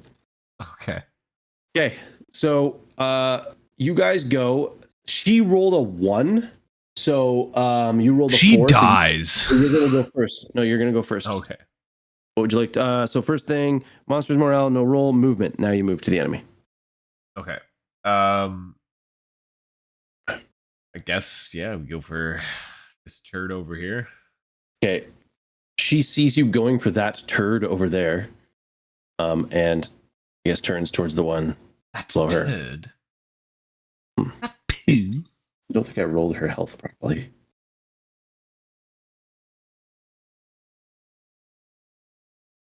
Okay. All right. All right, let's smacko the Zambezi.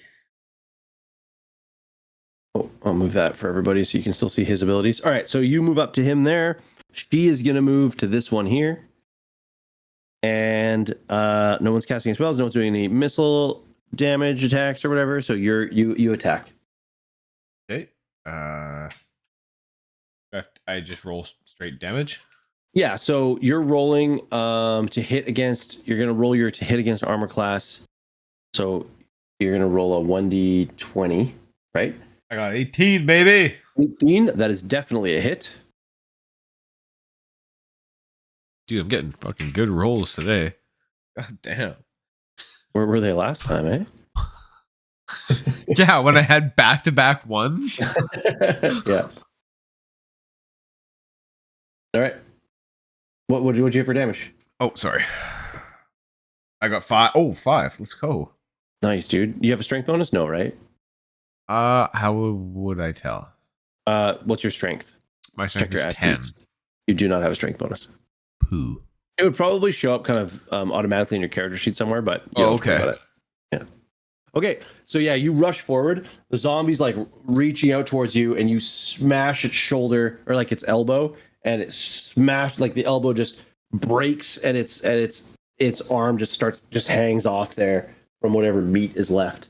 It still looks dangerous, but you've done some serious damage to it. Okay, Hadria, on the other hand, rushes to the zombie in front of her, and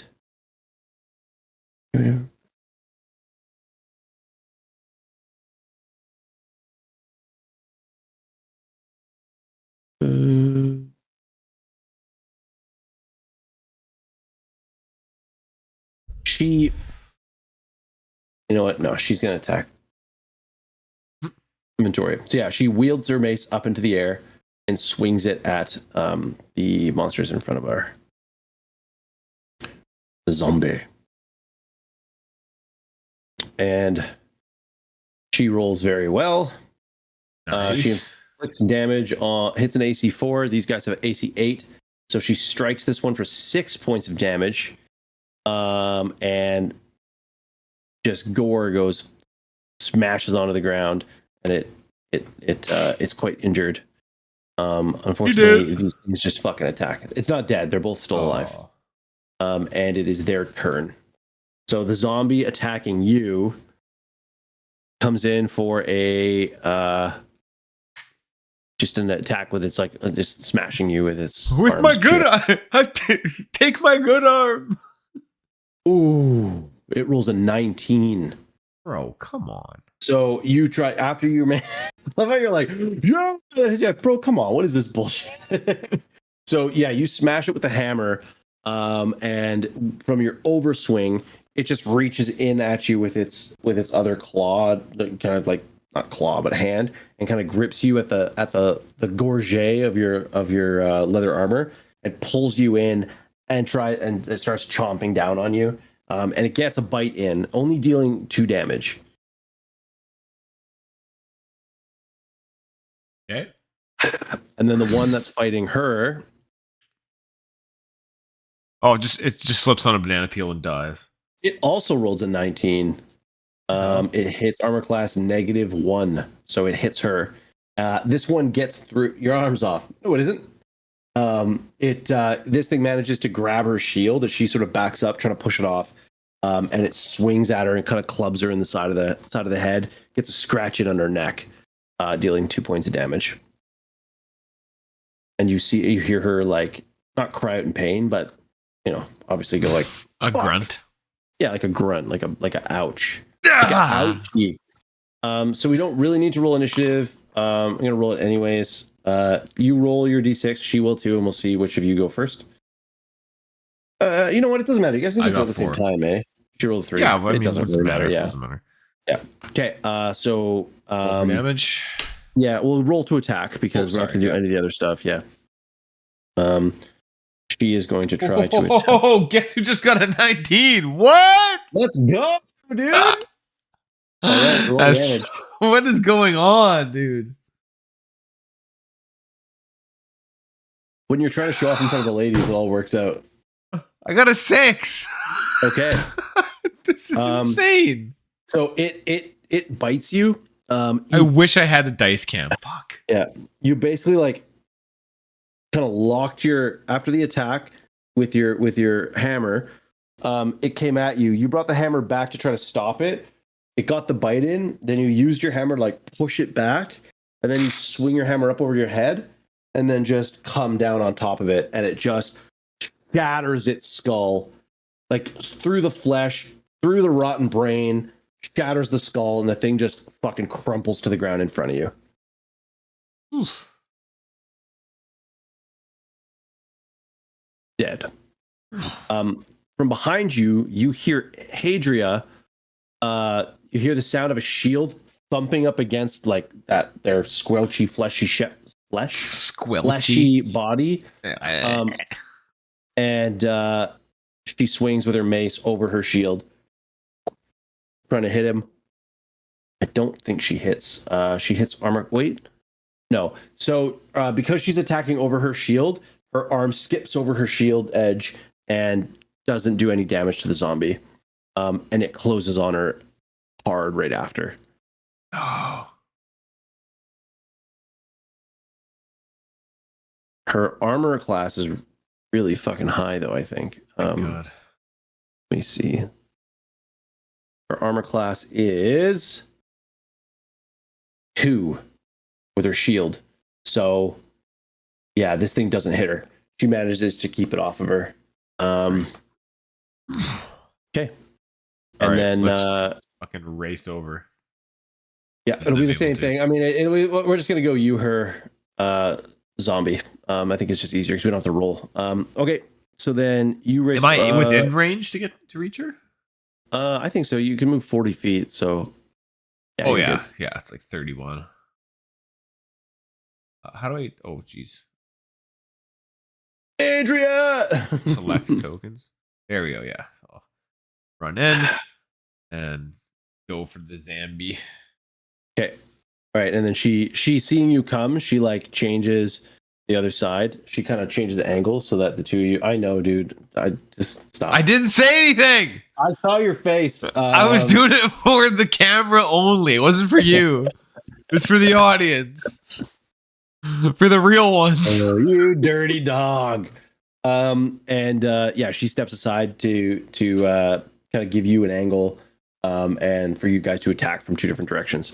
I think your sneak attack. I just gotta confirm whether your sneak attack works in this context. Your backstab. When attacking an unaware opponent from behind. Okay, that's it. It's just unaware. So you need to be. It is theoretically aware of you because you came rushing in front of it. Okay, so yeah, do your attack. All right.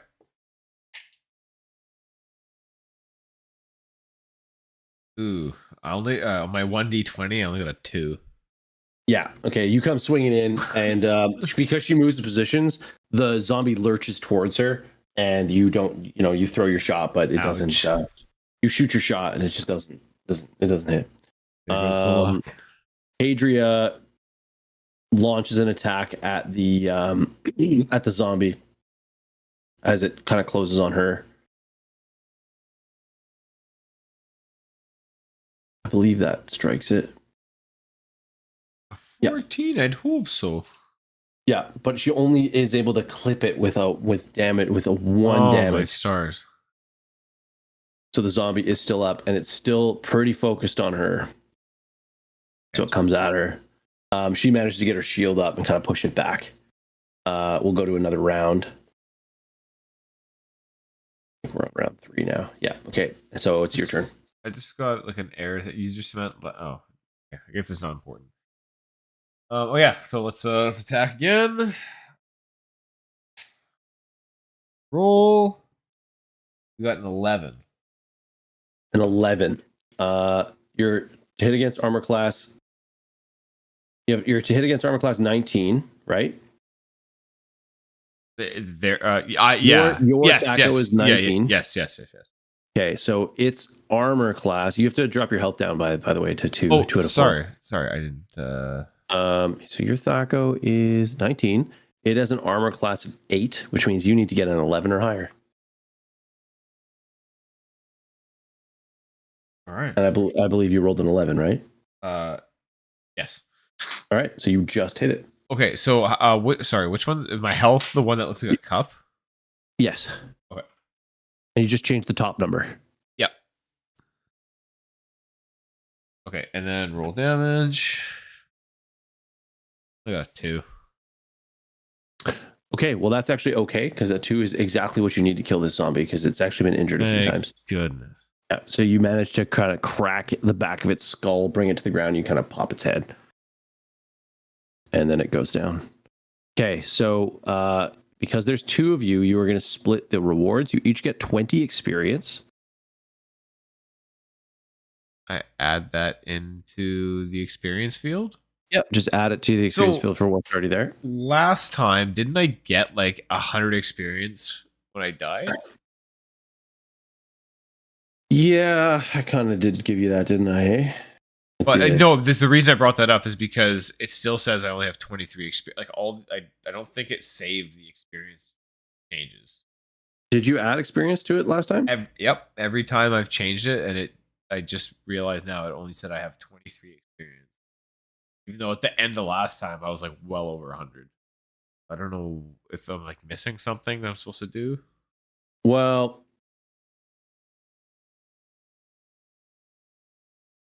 maybe I just got to keep track of it in my notes or something.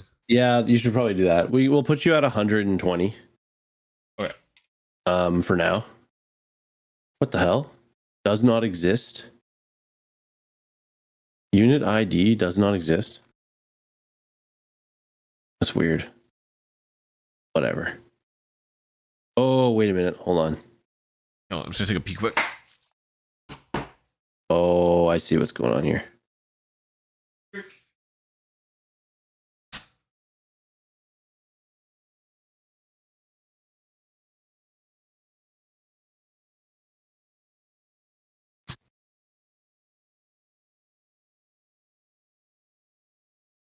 This is his old character.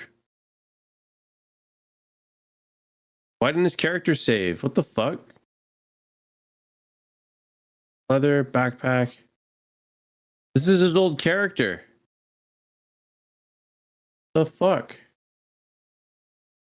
Did he die again? No, this is his character from before. Why didn't it save? Oh no, dude. I have a Silica's corpse right here. This should have all of his old stuff in it. What the friggin' frig? One sec. Let me go to King's Grave. What's up, Mutsy? Also, we've pushed it. We've pushed into the next sector of Terminated Space. Let's go! Oh, dude. Fuck yeah, man.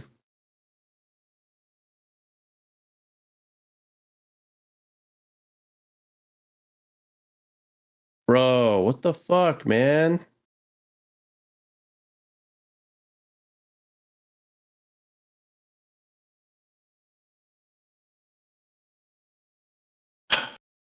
Damn it. He's supposed to have a bow and all this shit. Let's see if I can make this work again. Short bow. Where's the arrows? Arrow quiver.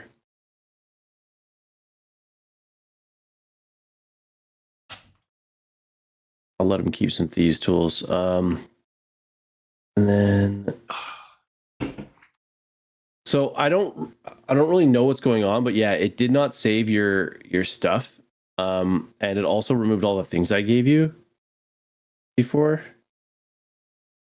Well, that shouldn't matter because I died, right? No. All the stuff I gave you in town on your new character. Oh, really? Yeah. So it basically made it so that you have all your stuff from when you died. Well, I'm looking at my inventory right now. It says I've got iron spikes, crowbar, 10 foot long pole, water skin, the mirror. Close it and double click on your character again. Oh gosh. Undefined ID does not exist in the embedded collection. Okay. And yeah, it's all gone. Yeah. So trying to update it now.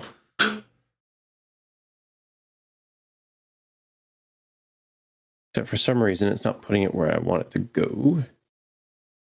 Bear with me a moment. Okay. But I had 6 torches. I had iron spikes. Yeah, I know. Yeah, I know what to give you. Oh, okay. It's just not showing up in your inventory yet. I was just wondering if I should make a note of it, or if you already have that. I've got it. I've got it. I know what items they were. Okay. All right. Cool. Just want to make sure that it's like showing up properly here.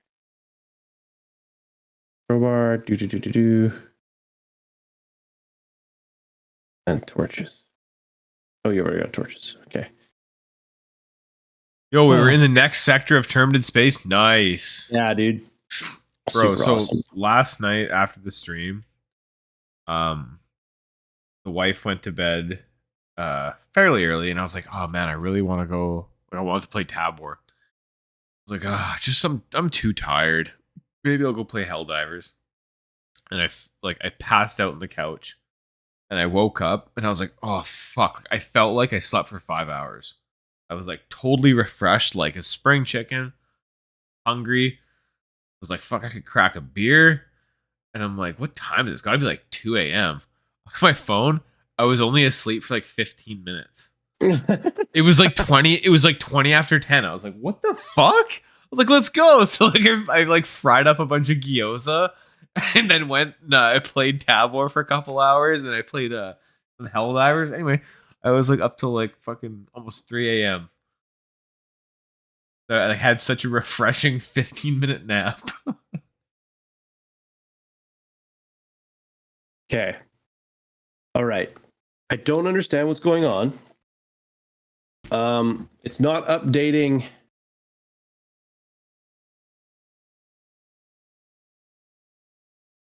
It's not updating your character from the actual like heroes thing. I don't like that. I don't like that. And I'm not sure like default sheet, save sheet configuration. But yeah, the reason I mentioned all that, Muttsack, was because I was playing some Helldivers at the end of the night when my Quest 2's battery pooped out. Okay. Can you did I activate this? Are you in the scene with me right now? I'm You're in Kingsgrave? Yeah, I'm looking at I see. Okay, I can world, see it. So if you double click on close all of your character sheets. I think I just closed them all. Okay, double click on this character and see if it's updated. Does it have 120 and everything? Yep. Okay, I'm gonna do something. There's a second you now. Click on that. What's this inventory? Nope, that is not the correct information. Okay, I don't know why it's not saving it.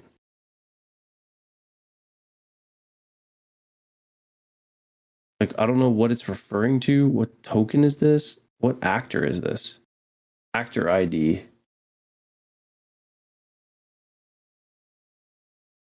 Do they have the same actor ID? 1F. DU2S1F. DU2S1F. Yes, they should have the same actor. Bro, what the fuck, man? That's whack. It is whack. Can you export a file text version? Oh, maybe. Let's try that.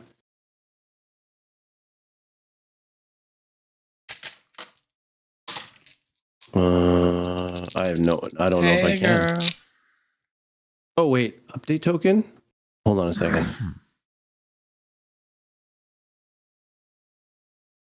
Just getting ready to leave town here, folks. No problem. Update token. Did not work. Can I refresh?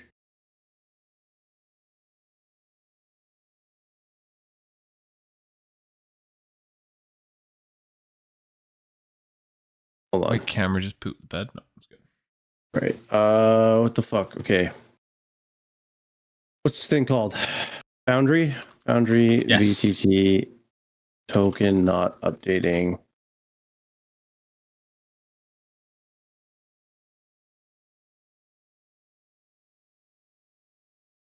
Link actor data. Oh, here we go. In the token settings.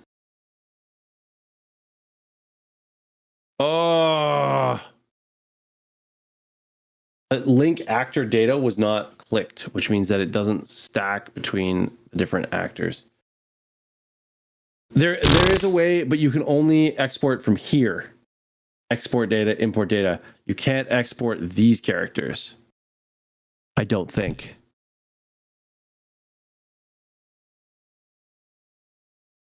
But this should work now. So, fuck. It linked it, but removed the stuff that I added in here and kept the stuff that was in the back. Okay, I got to do this one more time. Sorry, everybody. That must have been really boring. I will be quick. Hey. I promise. I've become very good at it. It took me that. I've finished that beer already. I'm almost out of beer already.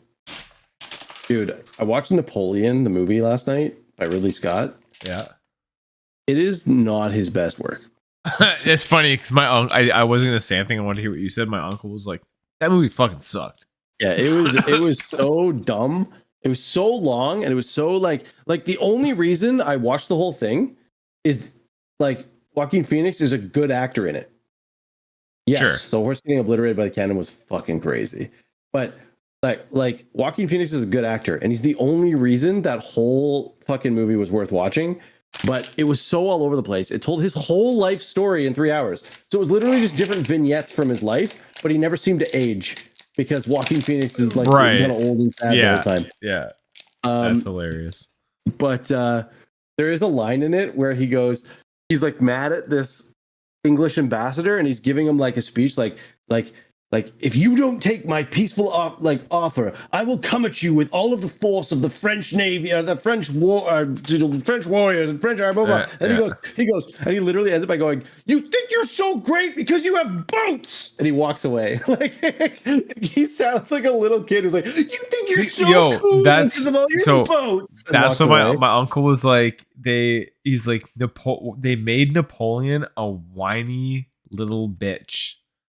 Or He like the kinda whole was. movie, he was just like whiny. Well, like, was he whiny? There's some evidence that he was like easy to bring to anger, kind of petulant, and out to prove something. Like there's a lot of like information about the guy that he was a bit like, I have to prove myself, and when people disagreed with him, he would get mad and like, yeah. So there's a bit of evidence that he was kind of whiny, but they did take some stupid directions with his character, I would argue. And they did a bad job explaining how things happened. Like it was like it made some of the stuff that happened made no sense. Like at one point, the English military marches forward, The French it's actually Waterloo. It's the most important battle that he loses, right? He has a whole force with cannons. The English have a whole force. He marches. First off, he waits because he doesn't want to fire the cannons when it's raining. It stops raining. Starts firing his cannons. His cannons are right on the English line. Like, I mean, directly on their line. Not out of range, directly on their line. And instead of just pummeling them until they move out of the line, he just fires like 3 volleys and then marches one line of soldiers in and one line of skirmishers, lets them die, then sends in his cavalry. The English march their like long bayoneted musket soldiers forward, and they make little squares. I guess they wanted to show like them doing tactics, but they move out like maybe like 200 yards and then make little squares. And then the French cavalry just like run at the squares and then ride in circles around them, slashing them with slashing the ends of the bayonets with their sabers, while the English inside the squares shoot them. They literally could have just rode past the line into the enemy line. Like they could have just ignored these squares of soldiers. It just didn't make any fucking sense. And then, then the main force attacked and they lost. Like it was so fucking dumb. Ugh. I was looking at how many extras. I have enough extras. No, they actually had quite a few soldiers. Was it a vanity piece for Joaquin Phoenix? I mean, I feel like that's unfair to Joaquin Phoenix because like he didn't write it, he didn't direct it, and he acted the part well as it was directed. All of his scenes were well performed. All of his lines were well performed. Like I was happy with his performance personally. No, I get what Mudsack's saying though. Is sometimes you get the feeling that like you're watching a movie where the director has made it just because they want to ride off of the laurels of like an established actor. So it's like they're using it as like not a vanity piece from him. They're using him. Right. Poor story, but like mediocre script, he got an eye for, and he tried so hard to get an Oscar. Like a mediocre. See, the thing is the reason I don't view this as Joaquin Phoenix saw a script he wanted to do because he has a history with Ridley Scott, right? Like he was in Gladiator. The two of them have been friends since then. I view this as Ridley Scott wanted to do exactly what you said. He wanted to use Joaquin Phoenix to win a bunch of awards, and then got this script and directed it and da da da. And from watching it, it feels like Joaquin Phoenix did the best he could with what he was given, and the writing isn't very good, and the direction is all over the place. The story takes too long. Like it's like you don't need to tell his entire life. It's so dumb to try to tell stories like that. Like that's the kind of thing you reserve for like a fucking mini series or a 12-part thing on Netflix, you know, or you're just telling the story of the Battle of Waterloo, right? Yeah. You do a little bit of build up, and yeah, should have been a trilogy like Lord of the Rings potentially. Yeah, could have done his early life, the losses in Russia, and then Waterloo. Anyways, sorry. They should have done it like the adult film series Napoleon Dynamite? No, it's Napoleon Bone in Her Parts. Oh, no way. Are you fucking kidding me? No, I just made that up. That would be hilarious, though. That would actually be a really good... hilarious. Okay, this enemy is dead. I say you he did. Okay. All right. Highly recommended. Long. I figured it out. Oh, dude. Can we do snack mode? I want to go get some grilled squid flavored Lay's. Highly recommended. Dude, I just self-imposed a snack mode. Go get a snack. You're hungry. Right. We're chilling out and talking. Self-imposed snack mode. I love it. Like it's an imposition. Yeah. These are absolutely delicious. You can get your hands on them. Spicy. They're barbecuey, squiddy. It's just everything you want. Plus, look at how obnoxious these ridges are. This is a ruffled chip. Look at how obnoxious these ridges are. They're freaking huge. God damn.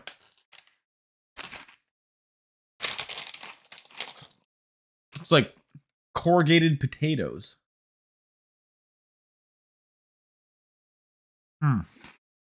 Amazing.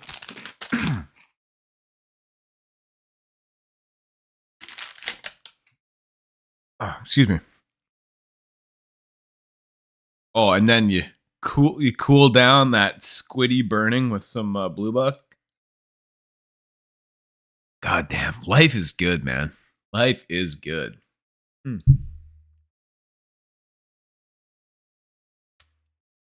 Sorry, look at me like a slob.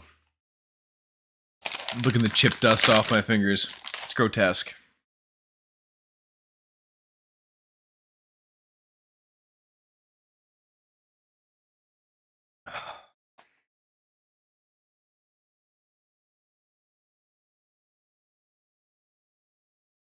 Gave my son tuna for the first time today. He liked the way it tasted. Like, gave him a little forkful. It was just like from the can, nothing mixed in it, no mayo or anything like that. Just yeah, a little bit of canned tuna.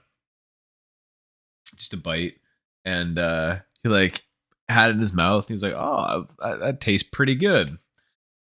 And then he like looks at me and he's like,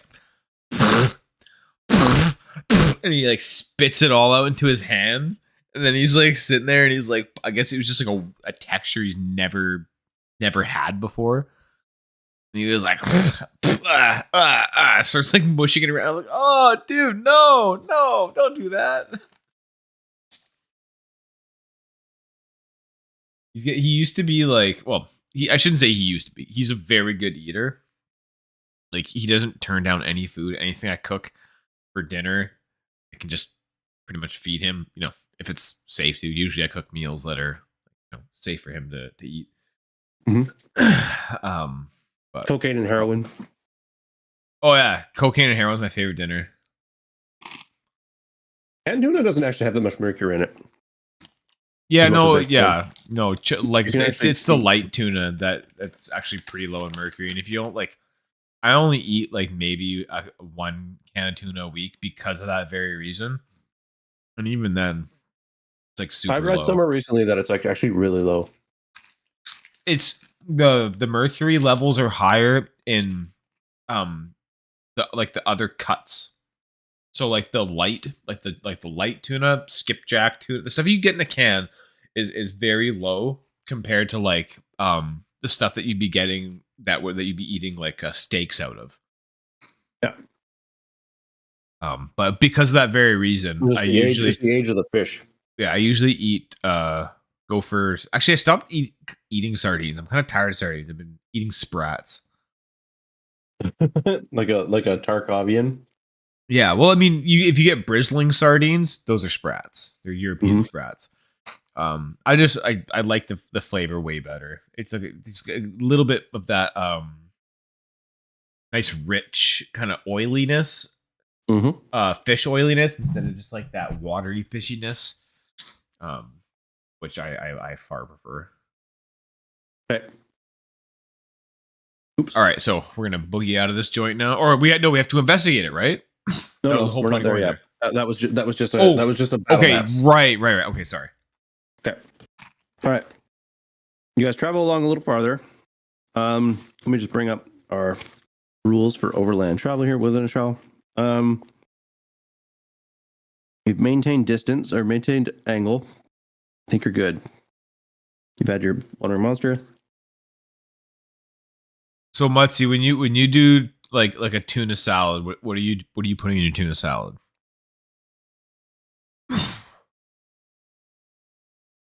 In the mix itself, I go like half the amount of mayonnaise, and then I do a quarter Dijon, a quarter yellow mustard. I don't put Dijon. I do. And mayonnaise, and the other half is yellow mustard. The Dijon, it's not like Dijon. It's like the mustard seed Dijon, you know what I mean? That the heavy grain or whatever. Yeah, I do that. I like Mayo, having course, mushroom relish. Okay, yeah. I usually chop up pickles and like a raw onion or like a red onion or maybe a shallot if that's what I have on hand. Yeah. Usually for me it's like celery, thinly chopped up celery, chopped up like baby pickle, like a dill pickle, and then maybe onions. But yeah, I definitely do. Oh yeah, coarse deli mustard is what you're talking about. Coarse mustard is the stuff with the little the big mustard seeds. Yeah, I like that stuff a lot. Okay, so you do arrive at the shrine as expected. Good and I guess you gesture to Hadria that this is the place. She nods and goes in ahead of you. And for everybody watching, very exciting, back to the same map. Now we're actually here? Now you're actually here. Hadria walks up the steps, and she's silhouetted by the burning flame, the burning blue flame. There, I'm gonna stay hot on her heels.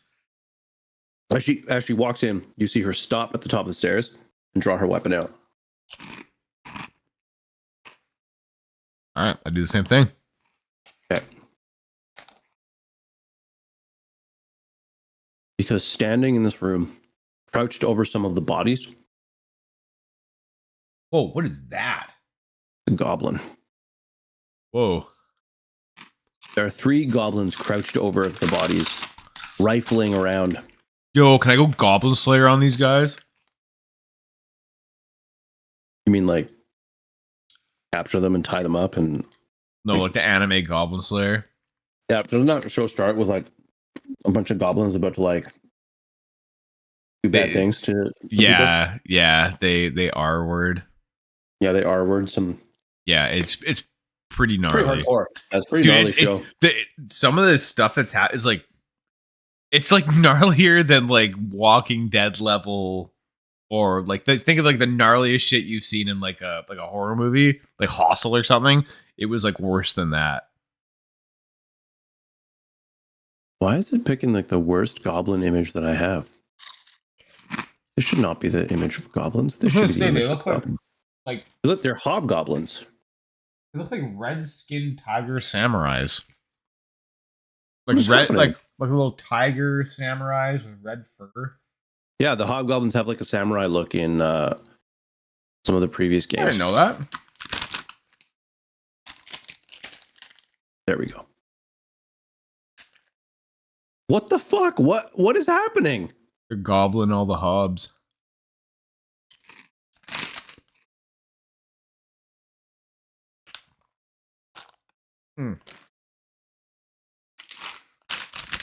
Unreal, folks.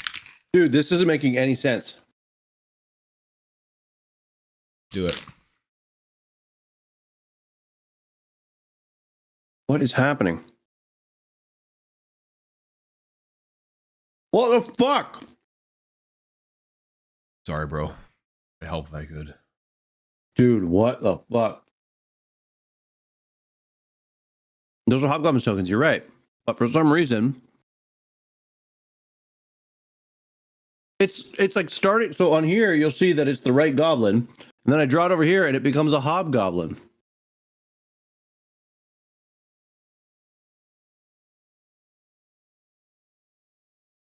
There.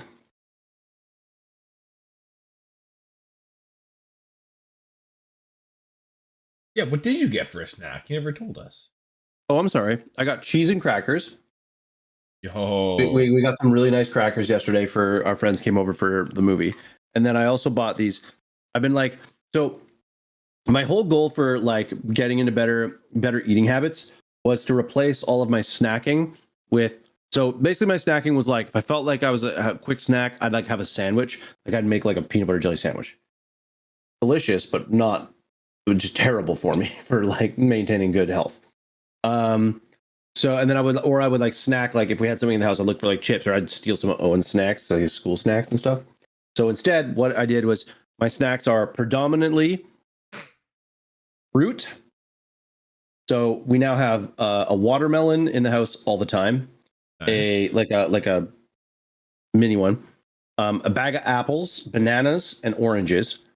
And then I always have almonds. So either Nice. light salty roasted, roasted salted, or for the dinner yesterday, I got honey roasted ones. So I'm eating some honey roasted almonds.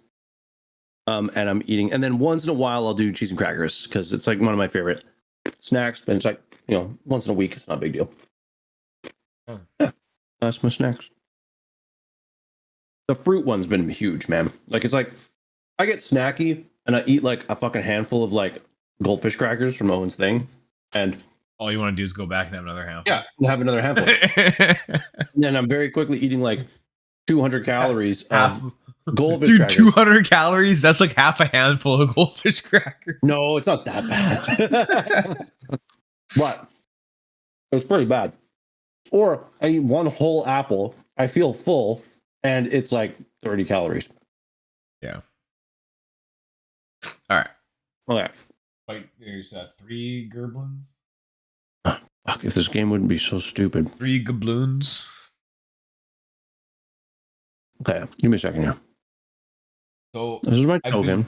I've been really wanting to. It's kind of weird, but I can also see how it could be really good. It's like either going to be delicious or gross. They are basically fish sausages. Like a little sack of pepperonis, but they're fish sausages. But they're all individually sealed, like in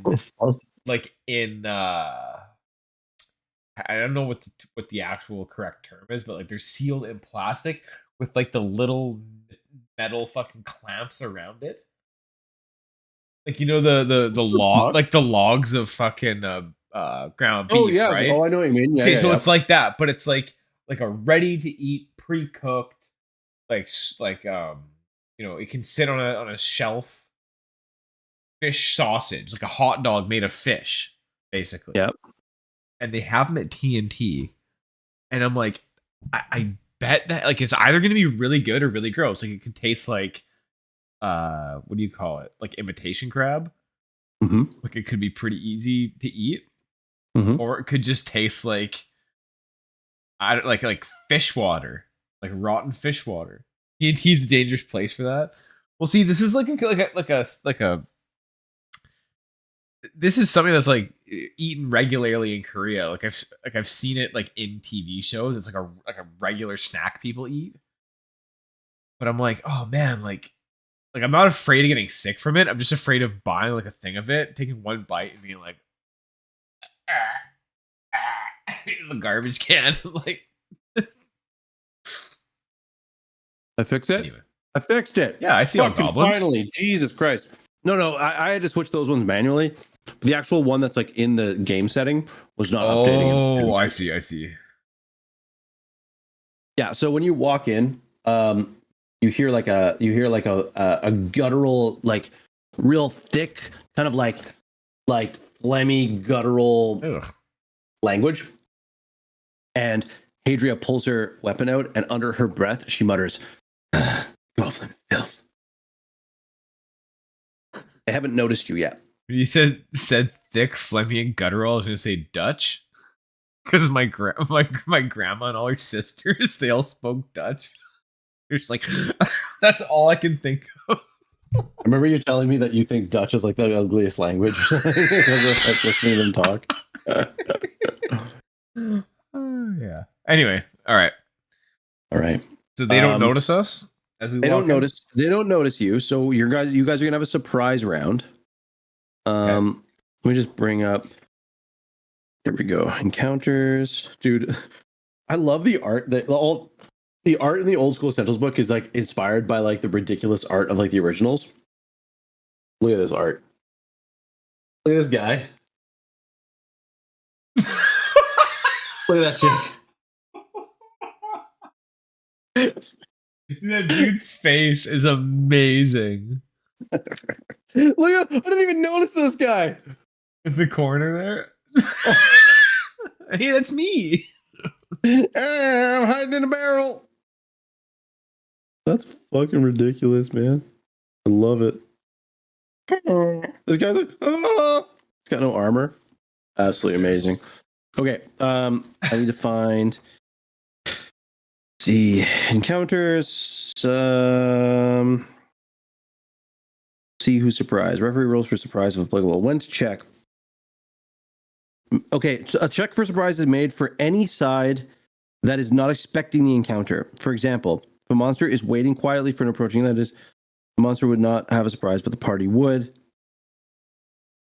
Chance to be surprised. Okay, so the enemy has a chance to be surprised. Each side that is not already aware make a 1d6 presence roll. So he may not be surprised. We're going to do a surprise roll. Mutsack, Okay. can you give me exclamation point d6 roll, please? Exclamation point d6 should do it. First person in chat to roll a d6. I'm not waiting. Not you. You're not allowed. Nah, right. Give me a roll. Redbeard. Give us a roll. Somebody in chat. Let's go. Exclamation point d6. It's a 4. They are not surprised, which Dude. means it is combat time. You're gonna coom on my bat? How'd they know I refer to it as my bat? Fucking disgusting. Okay. You guys are a different color. Okay. Why is that so important? Why is what so important? Nothing. Continue. Roll a d6, please. You said you guys are a different color. I got a 3. Is You got a 3? Perfect. That's what I rolled. Awesome. that what She I'm also supposed rolled to a 3. Hey. Oh no. It's just so I roll I can roll the encounters automatically. If you look at the stream, you can see the initiative order, and I can actually pop the initiative order out so you can Oh, okay. I think you can see the initiative on the right side of your screen as well. All I can see is like basically a list of what? all the The fuck was that? 3 seconds ago. Lore privately rolled dice. Lore private. That's all I see on the. It's weird. side. Okay, so hold on. Oh, I go to the encounters. Oh, Begin combat. That is not correct. There, I'll do that. That's better. Okay. So it is your turn at the top of the round. Let me see what weapons they've got. Whoa, dude, hates dwarves, hate the sun. They like to hoard. Only have treasure type C when encountered in the wilderness or in their lair. In provision, they're not riding any wolves. They can see in the dark. Goblin King. That's not the situation with these nerds. All right. One of them, this one. See if I can put a little arrow beside him. I want to mark him as the one on the right bow side user. there? No, the one in the back. okay. I don't In the have a middle, good- let's say. Yeah. Oh, yeah, there we go. I middle. see a little mark. That mark is just me focusing on him. I don't know Okay. that. There's nothing that looks like a bow here. Give me something here. Whatever. I'm gonna put a little wing on him. He's not actually flying. It just indicates that he's the one shooting. He is declaring himself using a bow. Okay. So he is going to fire missile attacks. Declare spells and movement, initiative, both sides. Okay. Monster morale, we're good. Movement. I assume you and Hadria are declaring that you're going to rush into combat. Yeah. Okay. So you're both going to move. Hadria is going to move to here. It might be a good idea to focus enemies. Okay. It's up to you, but you have 2 health, so you probably don't want to be like soloing anybody.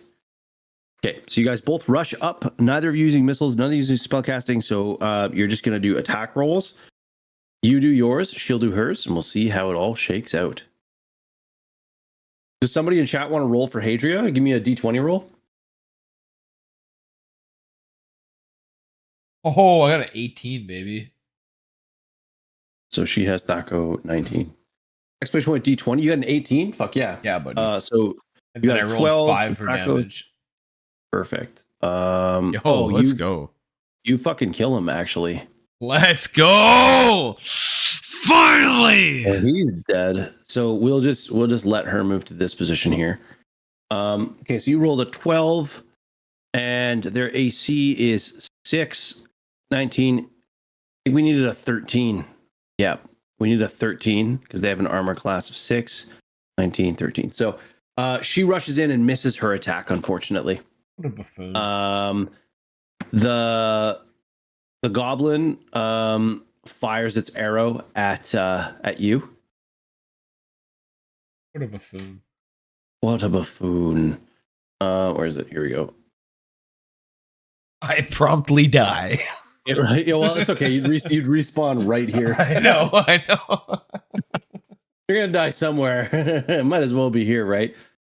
It fires an arrow, and you dodge it. You just dodge underneath it. Ooh. Well, your armor class is better than 9, right? I don't know. Your armor class is 6. You're good. Attribute. Yeah, you dodge it. And then the other goblin attacks her. She blocks it with her shield, no problem. All right, back to your guys' turn. Okay, I'm gonna go rush little Bowman. Okay. She's gonna attack him. hey. So we'll just... I just tried to change because it said my HP was still 4, even though we know it was 2. So I tried to update it and it said I lacked the permission to do like an error thing. So not that it matters, but that's it weird. just means that you will have to take care of it. Yeah, that's fine. Okay, Redbeard, can I get a D20 roll? Or first person in chat, exclamation point D20. Locked up once again. Exclamation point D20 to roll for Hadria's attack. I'd appreciate that. And could I get... what did you roll for your attack? I had a 5. You rolled a 5? Okay, it dodges your attack. Wait, no, sorry. I haven't rolled anything for this one yet. For I thought you said you roll up an attack and I thought you rolled the dice. No, I had not yet because you were talking about what Hadria was doing. I'm sorry. Okay. Roll your D20 then. Hadria hits. My D20 I got 11, so I don't think that's a hit. It is not a hit. Wait, hold on. What's your 19? Yeah, that's not a hit. Hadria, let's see what her weapon is. The mace. Can I get a D6 roll in chat?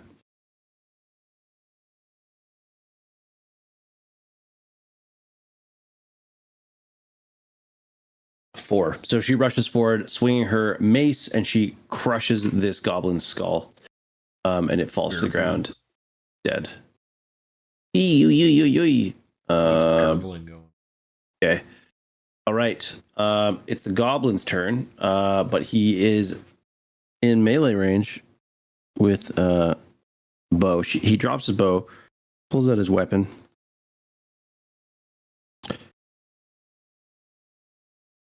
We're gonna need to... Oh, we didn't roll initiative on the second run. Whatever. Fine. Let's get an initiative roll again. That's a D6. Yeah. Oh, I got 2. They rolled a 5. That's a poo. Oops. On a set initiative. Oh, Hadria rolled a 6. Let's go. Said you rolled a 2? No, we're fixing that. Don't worry. Don't worry. Update combatant. What you should say is we're fixing that. Be worried. Be worried. Perfect. Okay. Goblin's turn. It has to roll monster morale. It's drawing its melee weapon, but it needs to roll morale. So, rolling morale, 238. Let's see what happens when we roll morale, friendos. Monsters have a listing of their morale. Let's see what this thing's morale is. Oh, is it not written in here? Notes. It's not written in here. Stupid. Is it 3? No. Morale rating. Goblin OSE. Do I already have the OSE somewhere? Yeah, here we go. Monsters. General.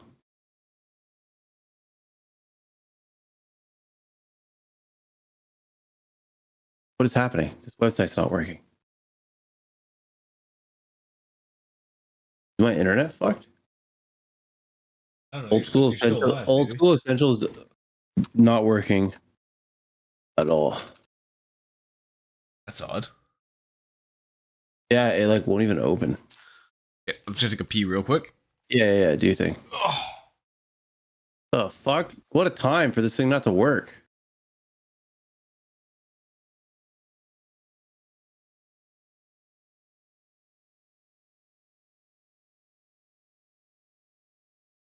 I bet you it's in this book somewhere. Where are the monsters? Are the monsters in this book or in the other book? Let's see. I think it's the other book, to be honest with you. Yep. It's the other book. Ah, come on, referee guide. Let's look at here. Oh, hey. Oh, that's cool. Monsters. Monster descriptions. Fuck yeah. 22.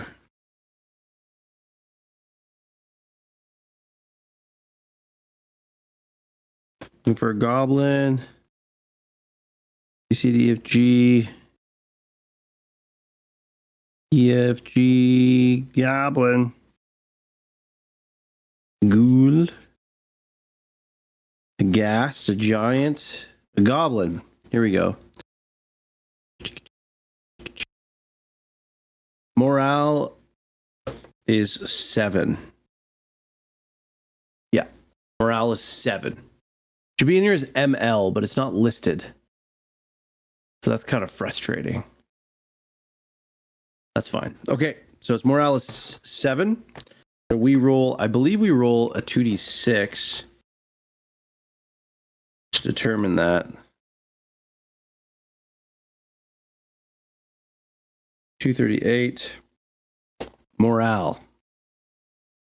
Monsters have a listing rated from 2 to 12, which represents how likely they'll flee.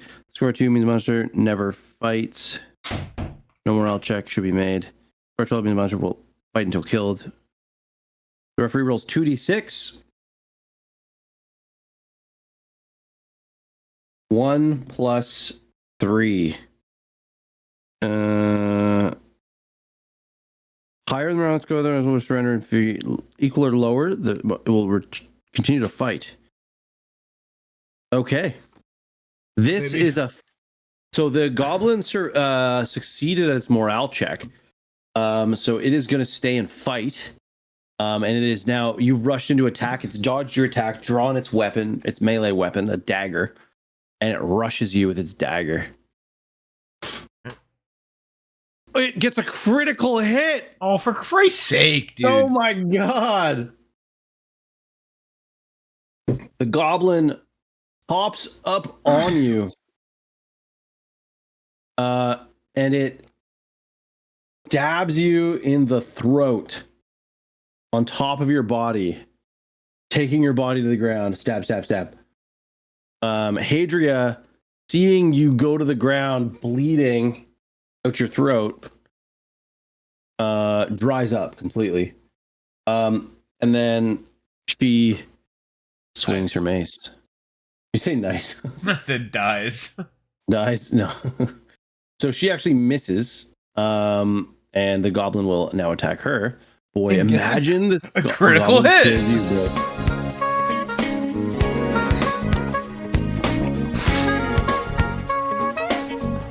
Goblin misses. Adria follows up with an attack. Jesus Christ, man. Adria misses. What is with this fucking game? Like the lowliest of monsters just always win? Okay, and this goblin now runs. Because, let's see. First time.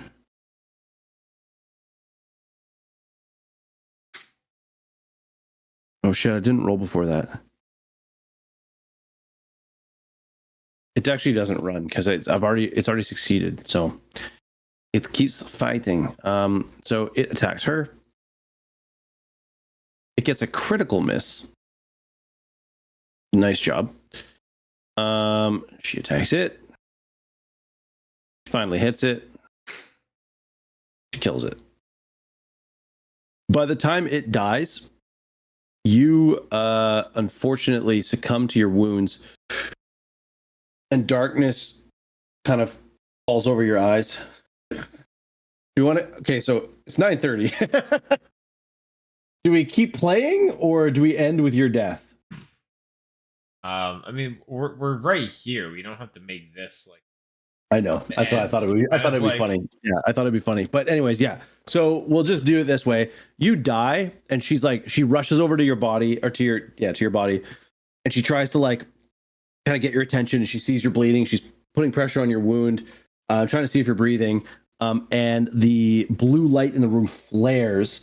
She barely notices it as she's focusing on you. She's kind of looking to see if there's a threat. There's no threat. And after a few moments, you wake up laying in that same spot, naked, looking up at the door. And you hear her talking, kind of being like, come on, come on. Like, wake up, wake up. Okay. I quietly stand up and cover my privates with my hands. I don't want to be embarrassed. Okay. She I go, hey, psst. She looks and she's like, gods, stands up. She's like, looks at your body, looks at you, looks at your body.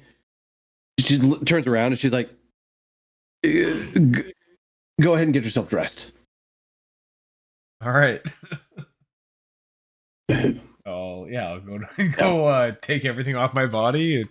Yeah, you know? It's a very weird experience. The moment your hand touches your body, it begins to decompose, and then just becomes ash. Okay, so this is obviously out of self. You know, I'm looking out for number one here. But you had mentioned, yeah, is that a thing we're gonna do? Yep. Okay. Until you start abusing it, and then it'll stop. Well, working. I'm not. I don't. I mean, that's right now you're not abusing it. But if we were playing this game and someone wanted to min max, they would just kill themselves for the first level. Oh well, right? Yeah. Can you imagine? It'll happen 5 times. Like, okay, you've died. What do you want to do? Search a corpse for a weapon. You found a sword. Stab self in face. Yeah, it'll happen 5 times. Basically, you'll get 500 experience the first time 5 times. 100 experience the first time 5 times. Total 500. Just as a way to keep you kind of moving forward. But that said, you split experience with her. So you each get, let's say, 10 experience. I'll add it. Right. Okay. Okay. So after you're dressed, she turns and sees the body as it's like dissipating. She's like, that is very curious.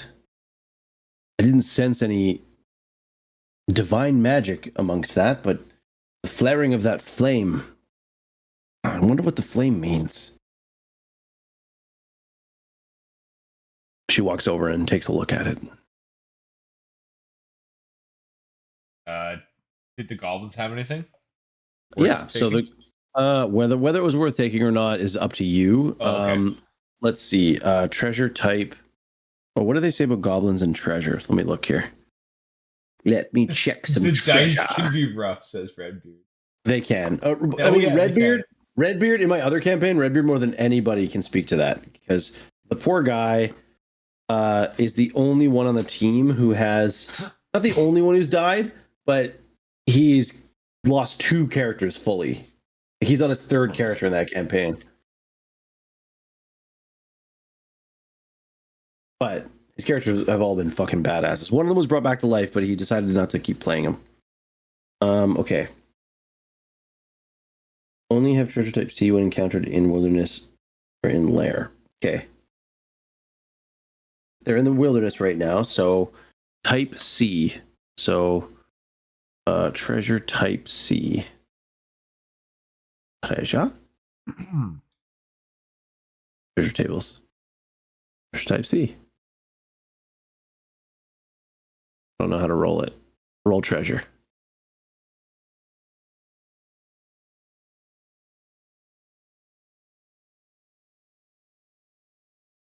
Whoa. Wait, what the fuck? Is that real? Hold on a second. That can't be right. What, is this real? What is this? If it's in their lair? This treasure type F. What is that? What does that do?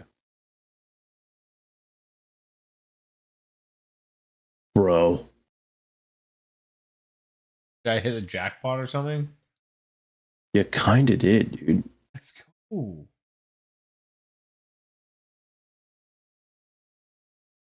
There's no way. Goblins have treasure. Okay. Goblins have treasure type. Oh, wait. Treasure type R. I'm sorry. I'm sorry, dude. I did the wrong one. Dude, it said you got 16,000 silver pieces, 1,000 platinum, 14 gems, 3 magic items, a potion, and a scroll. Come on. There ain't no way. Why you gotta There ain't no way. do me like that? This makes far more sense. Why you gotta do me like that? Okay. You'll still be good. Just do You got 8 electrum. You got pocket lint. Well, I'm so confused by this. Hold on. Horde. Only have treasure type C when encountered in the wilderness or in their lair. We're in a dungeon. We're in like a... Yeah, okay. We're okay. We're not in their lair. But why would they have it in the wilderness? That doesn't make sense. Whatever. 8 electrum is still pretty good. I think. Maybe electrum sucks. I don't remember the gold translations in this game. I don't know. Pretty shit. Pretty shit. Electrum. Oh, right. Electrum is a half. Okay, so that actually did kind of suck. Whatever. Well, there's 3 of them, so I can roll 3 times.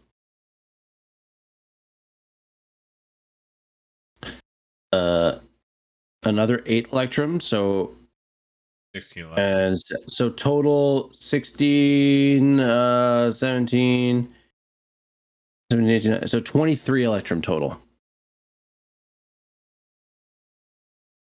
Which is, yeah, whatever. We'll figure that out later. Okay. All right. After investigating the flame, Adria, she pulls out like a torch and she lights the torch on the flame. And when the torch is touching the fire, it's blue. And when she pulls it away, it fades to orange. And she goes, now that is curious too. Something keeps this fire burning forever. But it doesn't transfer its blue flame. She looks at you and she goes, that Balthazar, did he talk to you much about this order he says he was part that you say he was a part of? I honestly don't recall. Dying twice is Taking its toll on your brain? She all goes, those bacon and beer sandwiches. She goes, we'll need more information about the cult itself. Or not the cult, sorry. The history of this area itself. This obviously is somehow linked to the old kingdom. She gestures to the door. She goes, a lot of the motifs there are consistent with that, but this is not an expertise of mine. We'll need more information. At least access to a library, which does not exist in this town. Anyways, I think I'll send a letter to my central order, and perhaps they can send somebody to help us investigate this a little further. But for now, I'm needed back in town. It was good to see this place. I know where it is now, and I can investigate it further. Thank you for showing it to me. We should probably get back and heal our wounds. All right. Speaking of wounds, oh, she actually has spells. Speaking of wounds, I have none. Oh yeah, right. You're full health. She walks up and she casts. She doesn't cast. She's fine. She's okay. She goes. She looks at you. She goes, "Shall we head back? Sorry to put you through this. I didn't expect you were going to get stabbed in the throat." Yeah, neither did I. But guess no harm, no foul. I'm here, right? I guess. Yep. True. She's like, true. Even though it hurt. And hoit. And hoit. And hoit. All right. I had a good life. I had a good life. No, you have a good life. You have a good life. In the clink. I was gonna look something up here. Fuck, what was it? Oh yeah. When is your level up? 74. Oops. So his next level up is 1200. You need 1200 experience. Jeez, Would it be helpful, dude. guys, if I put like information like that up here somewhere, like when his next level up is and stuff, how much gold he's got, so you guys like have that listed? Because right now you've got 0 gold, but you shouldn't have 0 gold. Do you remember how No, much I had gold he gave? 50 because I found the Electrum? I found that necklace off Oh yeah. the one, so I had 50, and then whatever the mayor decided he was gonna give me. I don't And you know, had he how gave much me Electrum did you have? and then we got 23 electrum from 23 the goblins Electrum. we just fought. Gotcha. Okay, I see what this thing does. That's cool. It does the trade for you. So here's the deal, man. When you get back to town, you are gonna have so every time you return to a hub, whatever gold that you gained in the wilderness Yeah. gets added as experience to your character. Okay, that's cool. Yeah, so we're gonna track it by well maybe we'll set up like a bank for you or something. Every time you go back to the Right. hub, you drop the money off and Yes, it's stored of there. course, Maybe yeah. the inn will keep your money for you. Yeah. Yeah. So are you Okay, ready cool. to leave? Do you want to explore any of these side rooms, or are you good to just get the fuck out of here? Well, if her and I are at full health at this point, and I mean, if I die, I'm just gonna show right back up here. Why not? Let's. I've got a helping hand, even though she's got the luck of the. if it wasn't for bad luck, she'd have no luck at all. Yeah, Let's. exactly. Yeah. Sure. Let's explore.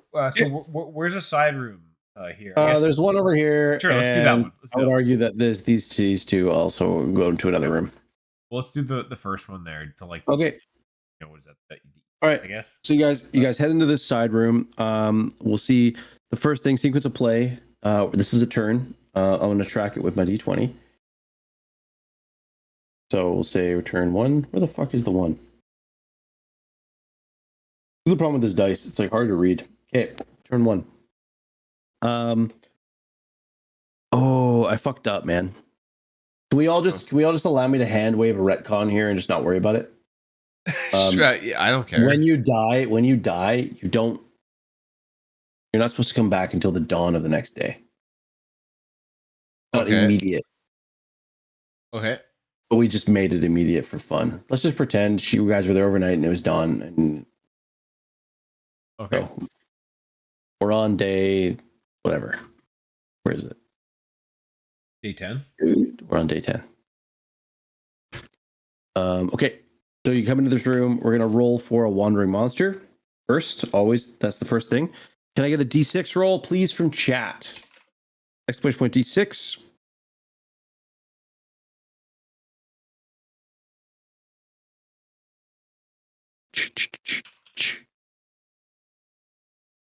Four. That was not the number I was thinking of. There's no wandering monsters.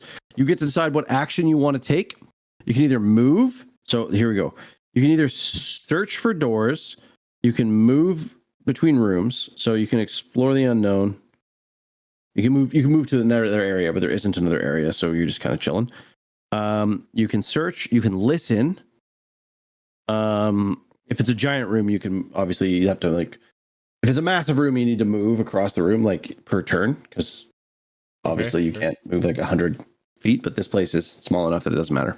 Yeah. So really, all you can do is search. Yeah, I just want to search the room. See if there's anything worth Okay, so the searching kind of works like this. Let me see here. Searching. Following stipulations apply to searching for stuff. Searching takes 1 room. I roll for you searching, and you get 1 chance to search. I'm gonna play it like this. You can either search for traps, you can search for secret doors, or you can search just for any hidden items, like a hidden thing.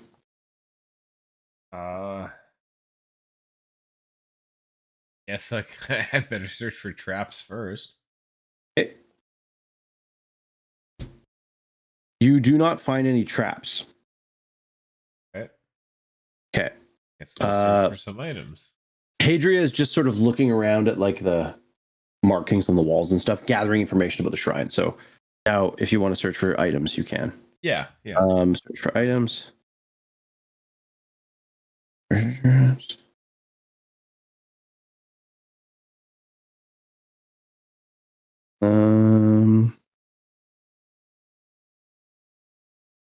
Doors. Whatever. I'm being stupid. I didn't even think of a number.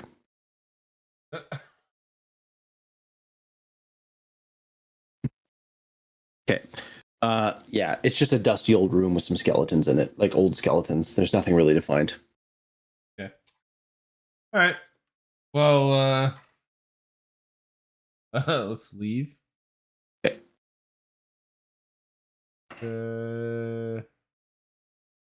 Check the other side. Okay. Yeah. Just- Let's check the other side. you were in heaven now. I don't know what the hell happened. I accidentally had you both selected, so when I moved her, it moved you both. Oh, okay. Okay. All right. Yeah, you come out into here. It's just another small room. Same thing as you enter. If you'd like to search for traps, Yeah. Search traps. you do not find any traps. All right. Okay. Search for items when Hater's done her business. Okay. You don't find any items or anything special. Just shitty room. Okay. This time she'll help you search, so she'll do a search as well. Very cool. She also doesn't find anything. All right. Hadra, did you have a look at the big heavy door over there yet?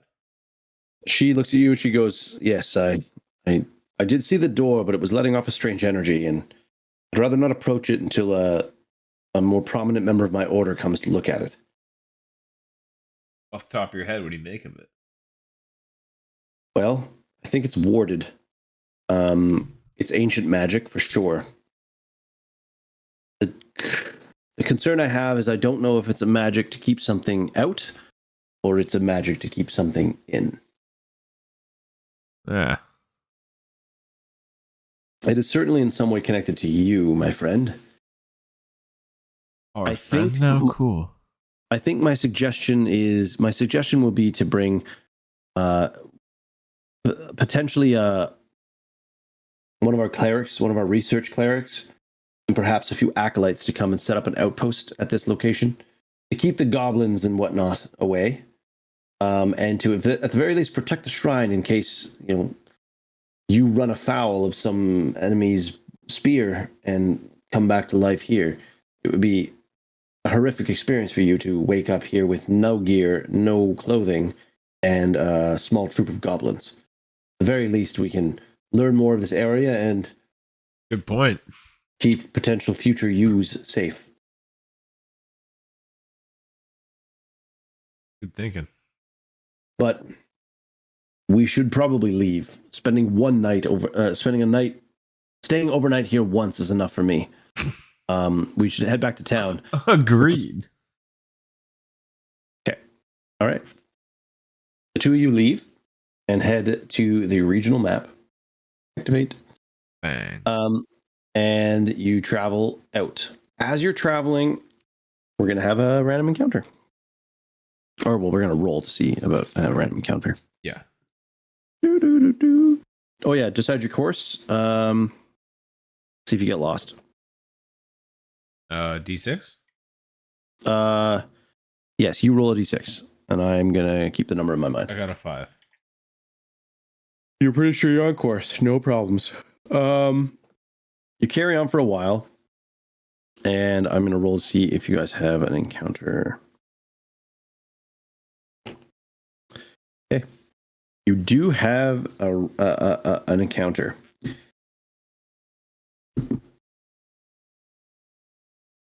Okay. We're going to need to... Let me just see something here. Okay, we're going to use the Manor Ruin map. Sure. And we're just going to use this map because we can use like this area here to kind of be like a ruin. If that works for you, like just this area over here. Absolutely, that's fine. Okay. And I'll make sure to have some like in between traveling regions in the future. Okay, Silicus. Oh, please tell me you have your experience. You were at 130? I should be at 230. Oh, fuck. I had my old character screen open and closed it when you mentioned it. Okay. Oh wait, I just clicked on it. It went back. I changed. I just fixed it. Okay. There. Should be linked now. Experience is 230. Okay. It should be linked now. Oh, I think that's the problem is when I bring in your... Oh, it didn't fix. What the fuck?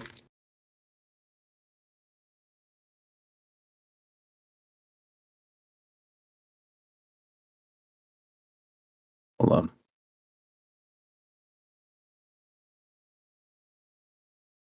Okay. All right. You're here. Yeah. Yeah. See how many we're looking at. Oh, yikes.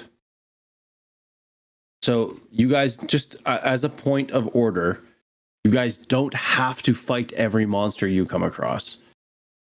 I just want to point that out. Point of order, Lisa stinks. Okay.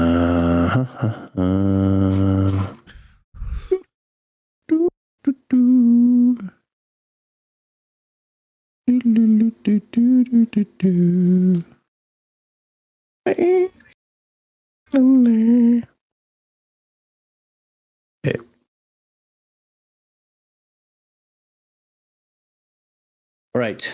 As you guys are walking along this path, at about the same time, you come across a group of other. Oh, let's figure out the distance. Actually, I should always figure that out. This is us walking.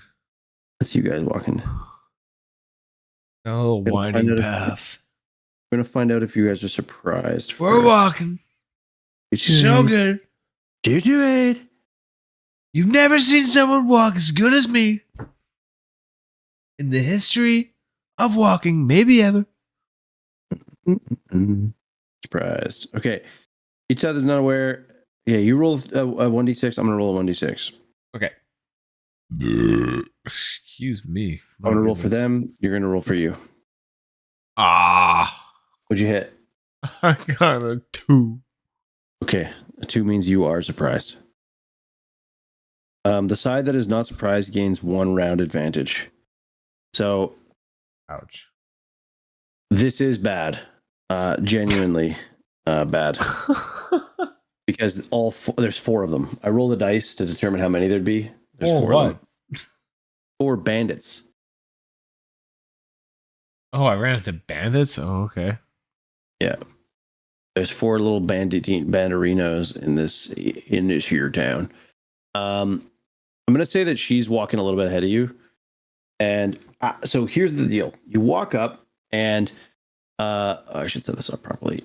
As you walk up, these bandits kind of step out in front of you. And they have their bows drawn. And they right away, like right off the bat, they've got weapons drawn, ready to fire. And they say, drop your weapons. And Hadria does not drop her weapon. She already has a shield in her hand. She throws her shield forward and reaches for her weapon or her mace to pull it out. I guess she probably would have had it out actually. So she like just gets fucking ready. Do you drop your weapon? Is there anything of any kind of cover that I can take? Not that you can take because you guys are going to be surprised. So the only opportunity you have to not get immediately attacked is to throw your weapons down. Well, she's not dropping her weapons, so yeah. I don't really have much of an option. All right, so they're immediately gonna fire. 2 of them fire at her, and 1 of them fires at you. So the first shot at her misses. Second shot at her hits, I think. Yeah, she doesn't have an AC that good. Hits, but it only does 1 damage. So she like tanks 2 shots, Yeah, her health should not be that. Her health should be that. Health is like 7,000, right? No, it's 12. And I have 4. God damn. She's level 2. And also she's a cleric, so her hit dice is 8. Your hit dice is 4. That's so. Dude, you had the chance to look at all these classes, man. You picked the one that has a D4 health. What do you want me to say? It's your character. You have only yourself to blame. Okay, and this bandit fires an arrow at you and hits for 1 point of damage. Do I have to add that because it's not updating or whatever? Well, I mean, we know I've taken a hit, but if you want to keep track of it on here, you'll have to do it because it doesn't seem to be sticking when I do it. Okay. All right. So that's the first round. You notice that one of the guys in the back, he is not really participating in the fight yet. He's standing there and he's wearing different clothing. The others have leather armor, sort of scrapped together, kind of like the bandits you saw at the other thing. This guy in the back seems to be wearing like a mix between traveling clothes and robes. And you notice that there's some sort of marking on his forehead. You can't really tell what it is from this distance. And he sort of just stands. He's got a staff, like a quarter staff, and he's just holding it, watching for now. Okay, we will throw all of you guys into combat. Come on, dude.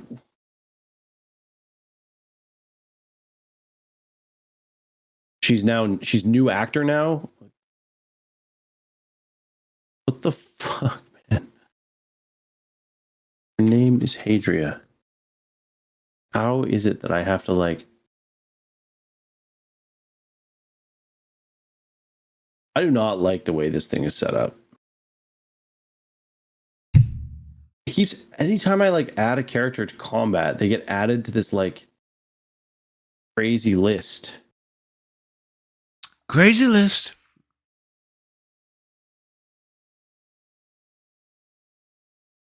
Many Foundry is being a dick tonight. Yes, it is absolutely. Yeah. No, Redbeard, you were right the first time. Many Foundry Many Foundry. is being a dick tonight. All the Foundry. Just the world.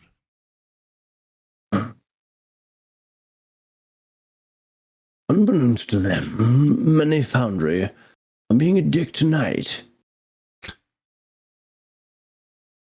What the fuck?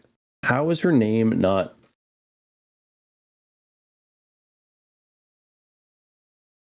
God fucking damn it. Okay.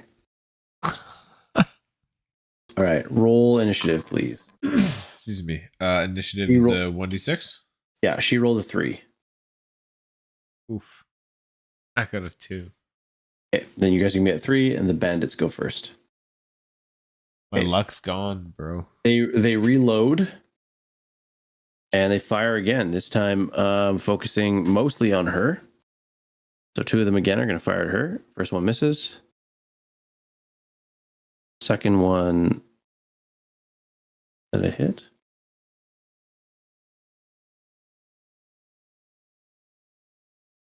That's a miss. Oof. And the third one fires at you. And that's a miss. Thank Christ. So they obviously weren't, they were doing ranged attacks, but but they got to go first, so no big deal. So your turn. Am I not supposed to be able to see them right now? Are you not able to see them? No, I only see myself on this. What? Yeah, I don't even see where Hadria is. Oh, did I for it to bring you over? I can see myself. I just don't see anything. It looks like the map's like nighttime or something. That's what it looks like to me.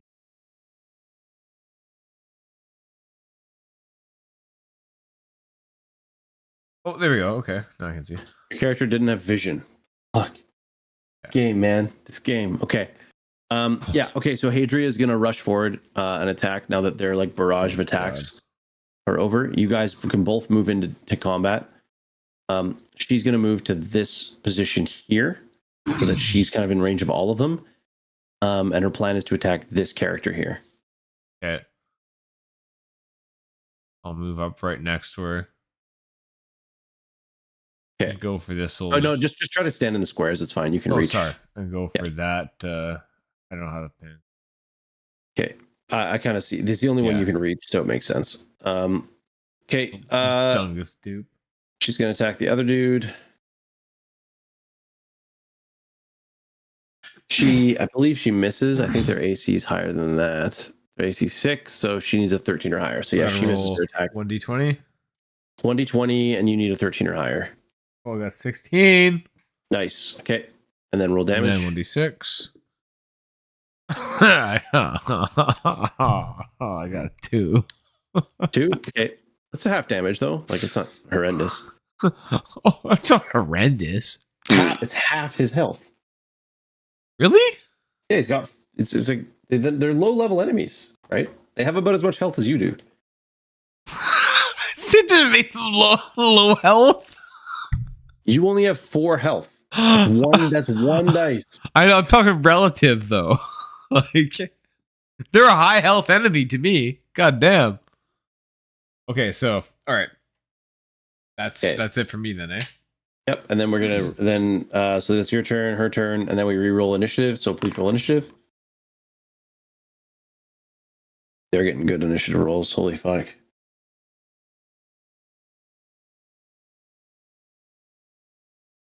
Oh, sorry, I'm rolling initiative.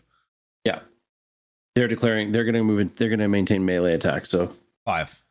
5. Okay, so they are going to go first. They rolled 6s. Jesus, dude. Yeah, it was pretty fucking good. Pretty fucking good attack. We're getting felted here, Hadria. This guy's attacking Hadria. Oh, that's a critical hit. Yikes. Oh my God. So he inflicts 6 points of damage to her. She's still alive, but she is injured. Getty just falling out of her pockets. Yeah. Okay. The next bandit. Okay. Oh, I did that wrong.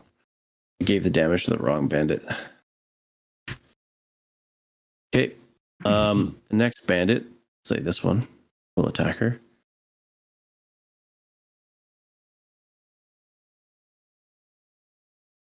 She defends herself. This other bandit attacks you in retaliation of you attacking him, and you manage to parry the attack. Oh my God. This guy says, you hear this guy say in a language you don't understand, something like some sort of command, like gestures to you or something, like to you guys. Okay, it is. Okay, Hadria is going to cast a spell. She's going to cast Cure Light Wounds on herself. Cure Light Wounds. Heal a living subject. Restores 1d6. Perfect. Nice. She gains 4 health. Damn. She's up to 10? No, she's up to 7. Okay. All right. And now it's your turn. Okay. Guess we're attacking this nerd again. Yep. Actually, what's like? How realistic is it right now in the situation? If I were to attempt to run past, like, is it like a wide berth that I'd be able to run past this guy and go for? So the way D&D works back there is you have to say you're planning to leave combat. So that's that would be a turn in itself, right? It's called a withdrawal. So if you're in melee and you want to withdraw, you have to move backwards up to half your encounter movement rate, and there has to be a clear path for you to do it. And then if you want to retreat, it's like you trying to actually leave combat. And so you need like the space to do that. So basically, there's no way to like roll a dice to try to slip past this guy, the sorcerer in the back, or the old bony with the staff? No, because you're already in Borrow. combat. Yeah, Okay, because that's you're fine. already. Yeah. Okay. All right, then, as I initially stated, let's try and clobber this third Sam. Yep. Okay. Oh, we got a 12. I hope that's good. 12. You have a 19, right? 19 Thaco. So you need a 13 or higher. Okay. So that's that round. So if I can get, so we're at the top of this next round. Nice, dude. We're all gonna roll. Can you please roll initiative? That's 1d6. 26. 4. 4? Perfect. You guys are gonna go first. Oh, fucking finally. All right, you go ahead, do what you gotta do. Do what you're gonna do, I should say. Same plan. Try Okay. to smash that turd. Finally, 17. Nice, that's a hit. Oh, and a 6. That's Okay, overkill.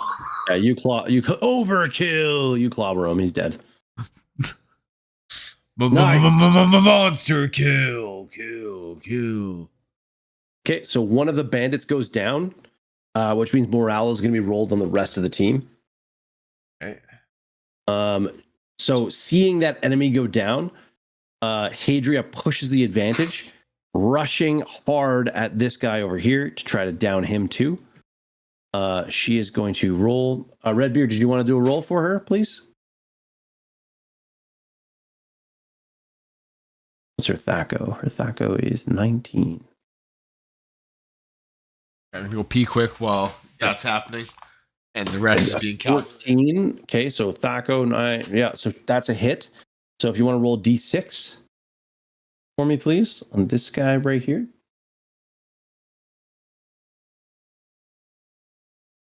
Two. Okay. Could be better, could be worse. Okay, now we're gonna roll. Should I wait for him? We'll wait for him. We'll wait for him. I kind of got a P2. I'll be right back.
Okay. He is back. Oh, he is gone. He is Piers. Fuck me. Of course. You didn't die. You're fine. Yeah, right. Redbeard's being a butt. Okay. It's their turns. We're gonna see how they do on morale. So I need to find bandit morale. They were so enthused you died. Bandito. Bandits. What's their morale? 8. Okay.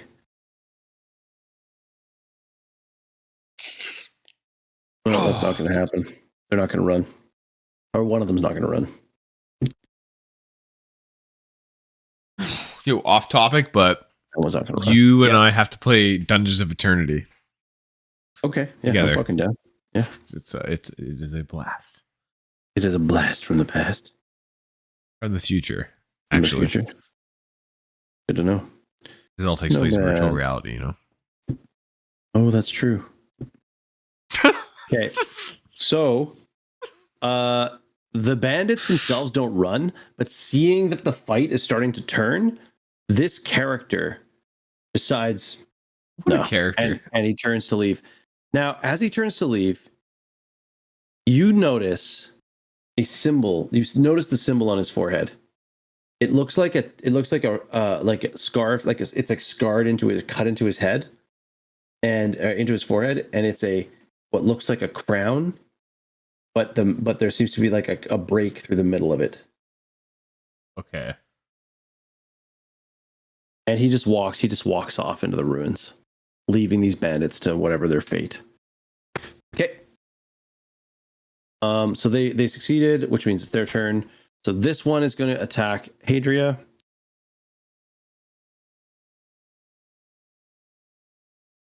Oof. That might be a hit. Oof. AC 6? What's her AC? Oh, her AC's fucking 2, baby. She blocks that shit. Easy. Yo. Dude, she's got so much AC. And then the other one attacks her too and misses. Okay. All right, top of the round. It's time to roll initiative again. Roll a niche, skadoosh. She rolled a 5. What did you roll? I got a 1. All right, perfect. Perfect. You got a 1. Well, she rolled a 5. I know. Okay. All right. So she's gonna go first. She's gonna attack the one that she's been attacking. Can I get a roll, D20 roll, please, Redbeard? And in the meantime, if you want to move, you can declare your move. Oh yeah. So she's going for the guy on the right. I'll go for the guy on the left-ish. I think 13. Don't stand right on them. Try to go into a block. Sorry. Yeah. I guess okay. Yeah, I just did that. I guess. Yeah. Okay. So she, Dude, I got 20. She just rolled a 20. I just rolled a 20. Okay, so your next damage roll is gonna be double. You just roll the dice and then times it by 2. So she rolled a 13, which is just enough to hit him. Can you please roll a d6, Redbeard? I got a 3. Times 2. 6. Okay. Times 2, that's a 9,000. So she shield bashes this guy and like hits him in the temple, and he just hits the ground stunned, like bleeding from his ears. Ugh. Your guy sort of sees that happen and like turns, and you're already fucking on him, and you basically like run up to him with your hammer in your hand. You realize his weapon is not out in any guard in any way, and so you fucking like, as you're running up, you like Sparta kick him, and as he's falling back out of balance, you just follow him with your hammer, like carrying your momentum, and as he hits the ground, your hammer just crushes his face. Oh, that's so gnarly. And I love it. And like looking around, you're like looking for more enemies, and you see in the distance that cloaked figure sort of look back at you and then disappear behind a ruin.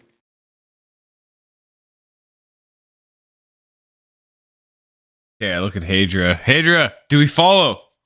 She goes, no, he's gone. And if anything, he may lead us into another ambush.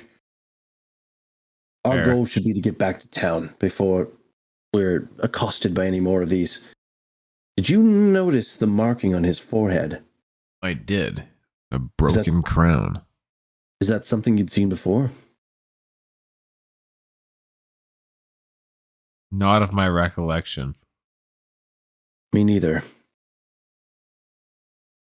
Well, let's keep it in the back of our heads and keep our eyes open. If there's some kind of cult working in this area, we need to know. Anyways, let's search these bodies for valuables and get the fuck out of here. Okay, bandit. Let me just look here. Bandito, bandito, bandito, the bandito.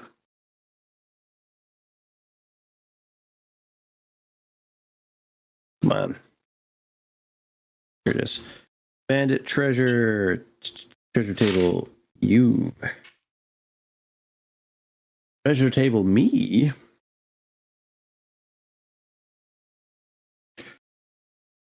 Okay, treasure types. Type A. Type U. Type U. Okay. Ooh, that's pretty good. That's pretty sweet, actually. Is it now? Yeah, treasure type U. That's pretty good. I am a treasure. Thank you. Could I please? I mean, it's not. I mean, it's one of the lowest, but it's a pretty decent. Fuck you. This guy. Is it you? Yeah. What does the A mean, though? I don't fucking know. Oh, right. When encountered in their wilderness lair, they can have a treasure type A. Okay. Redbeard, could I please get a... Fuck, 1, 2, 3, 4, 5, 6. What? Doesn't make sense. Treasure table. You. Yes. I don't really know how that works, so I'm just gonna roll from here. Sorry, I'm not gonna get you to roll. I'm gonna roll it myself. All right, roll it. Come on, No Henry. items. Roll They got it. nothing. They got Bullshit. Nothing. Bullshit. Well, one of them has nothing. There's 3 of them, so. Oh, okay. Okay, none I of was them. gonna say, had what the anything. fuck? What the I fuck just are they rolled- attacking me with? I just rolled and none of them. Okay, one of Their them has. fingernails? Here you go. One of them has. Ooh, not bad. 33 gold pieces and 23 silver pieces. Ooh. I was very kind.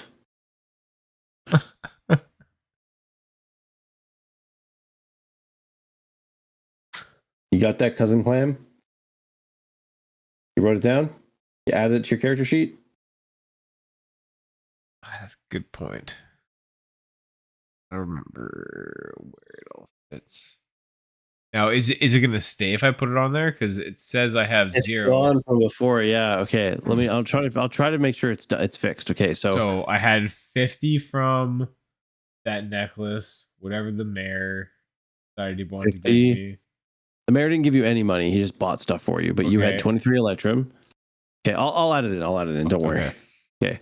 And then this guy gave you 33 more of those, so 83, and then 23 silver pieces. Okay. Let's go. 23 silver pieces. Okay. Sheet. That's cool. Well, let me just close all this shit. I'm going to close your character sheet for just a second. I'm going to open it back up. Just hope to fuck it's still there. Okay, that's still there. Perfect. Now I'm going to make sure that your actor is linked and updated. Okay. And then you guys are ready to roll out? Yeah. If we've searched them all. Yep. All right. Okay. Activate Kingsgrave because that's the next area. Bang. Let me just We are see. back. Yep, this is correct. This character right here has the correct information. Okay, you've arrived back. Now this is it. So you go to the inn. Love it. Here's what we're gonna do. We're gonna always do this. You have to go to the inn, and you drop you have a lockbox in your room. You put your money in your lockbox. Okay. Sounds good. I want you to track your lockbox in your notes. Okay. Okay. Your lockbox is going to basically I want you to keep track of your money in the way of like your hoard, like what you have stored in your bank and what you have on your character. And every time you come back to town and go to the inn, you transfer money from there to there. And it's just a way of, it's just like an active way of us adding it. Actually, you don't need to keep your bank. No, now that we're dumb. We track it by putting it into your experience. Once it goes into your experience, then it's fine. It's just your money. You can do whatever you want with it. But as long you've made it back to town safely. Well, so we now should because how am I going to track if Yeah, I want to collect money out of it, right? Well, because we'll just keep it on your character. Or, well, no, you can keep it in a bank. No, you're right, because it has weight. Yeah, you're right. So you can track it in a bank, no problem. But right now, we're going to add the experience to your character. So Okay, cool. you have your total. But so 83 gold. you have 83 plus, so 85 and a half or 85 and a third. That's so stupid. I'm going to give you 25. I'm going to give you 25 silver just because I don't like odd numbers. So you have 105.5 plus 11.5. 107. I can't think. No, right now. 117. 117. Is that right? Did I do that You right? said 105.5 and 111.5. 83 plus 2.5 sorry. plus 11.5. That was terrible math. I did horrendous math. Oh, Okay, I dude, thought we've the had a lot 25 of was years. 25. I didn't. Okay, I'm done. It's 2.5. You have 97 more gold. We're going to add that to your experience plus 230 equals 327. Oh. I should have a media gels fucking calculator here. You remember that? Media gels. I don't. It was like the school supply brand. Fucking school binders and the calculators and shit like that. Yeah. And they were like, everything was like all transparent, like colors. Like you get these binders that were just like transparent plastic, like zip ups. They're like orange and purple and green. Yeah, I don't remember that. Yeah, I don't remember that at all. Oh, that's a blast from the past.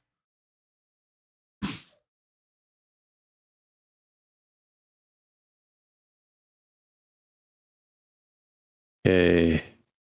Okay, so I had in the bank, I'm depositing all the money, which 80 gold? 83 gold. Yeah, 93 gold. Oh, 93 gold. Hello. Yeah, 93 gold total. 93 gold total. Oh, that's accounting for the electrum and the silver. Yeah. So Okay. the best thing to do is just summarize it all as one type. Okay, I had no idea of the conversion.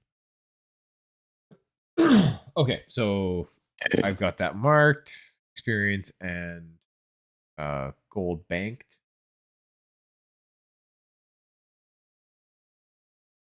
Yeah, just give me one sec. Yeah.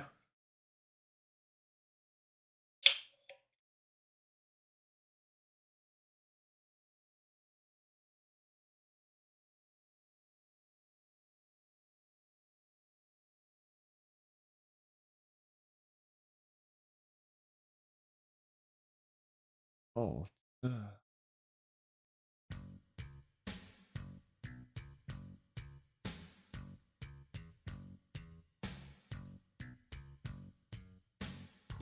What are we looking up here, baby? I'm trying to figure out how much gold to give you for completing your quest, or how much, like, what the reward should be. Oh, okay. They don't really give like good answers for this, so I'm just trying to see if they have something in this book that suggests it. Designing dungeons, awarding XP. Here we go. 16.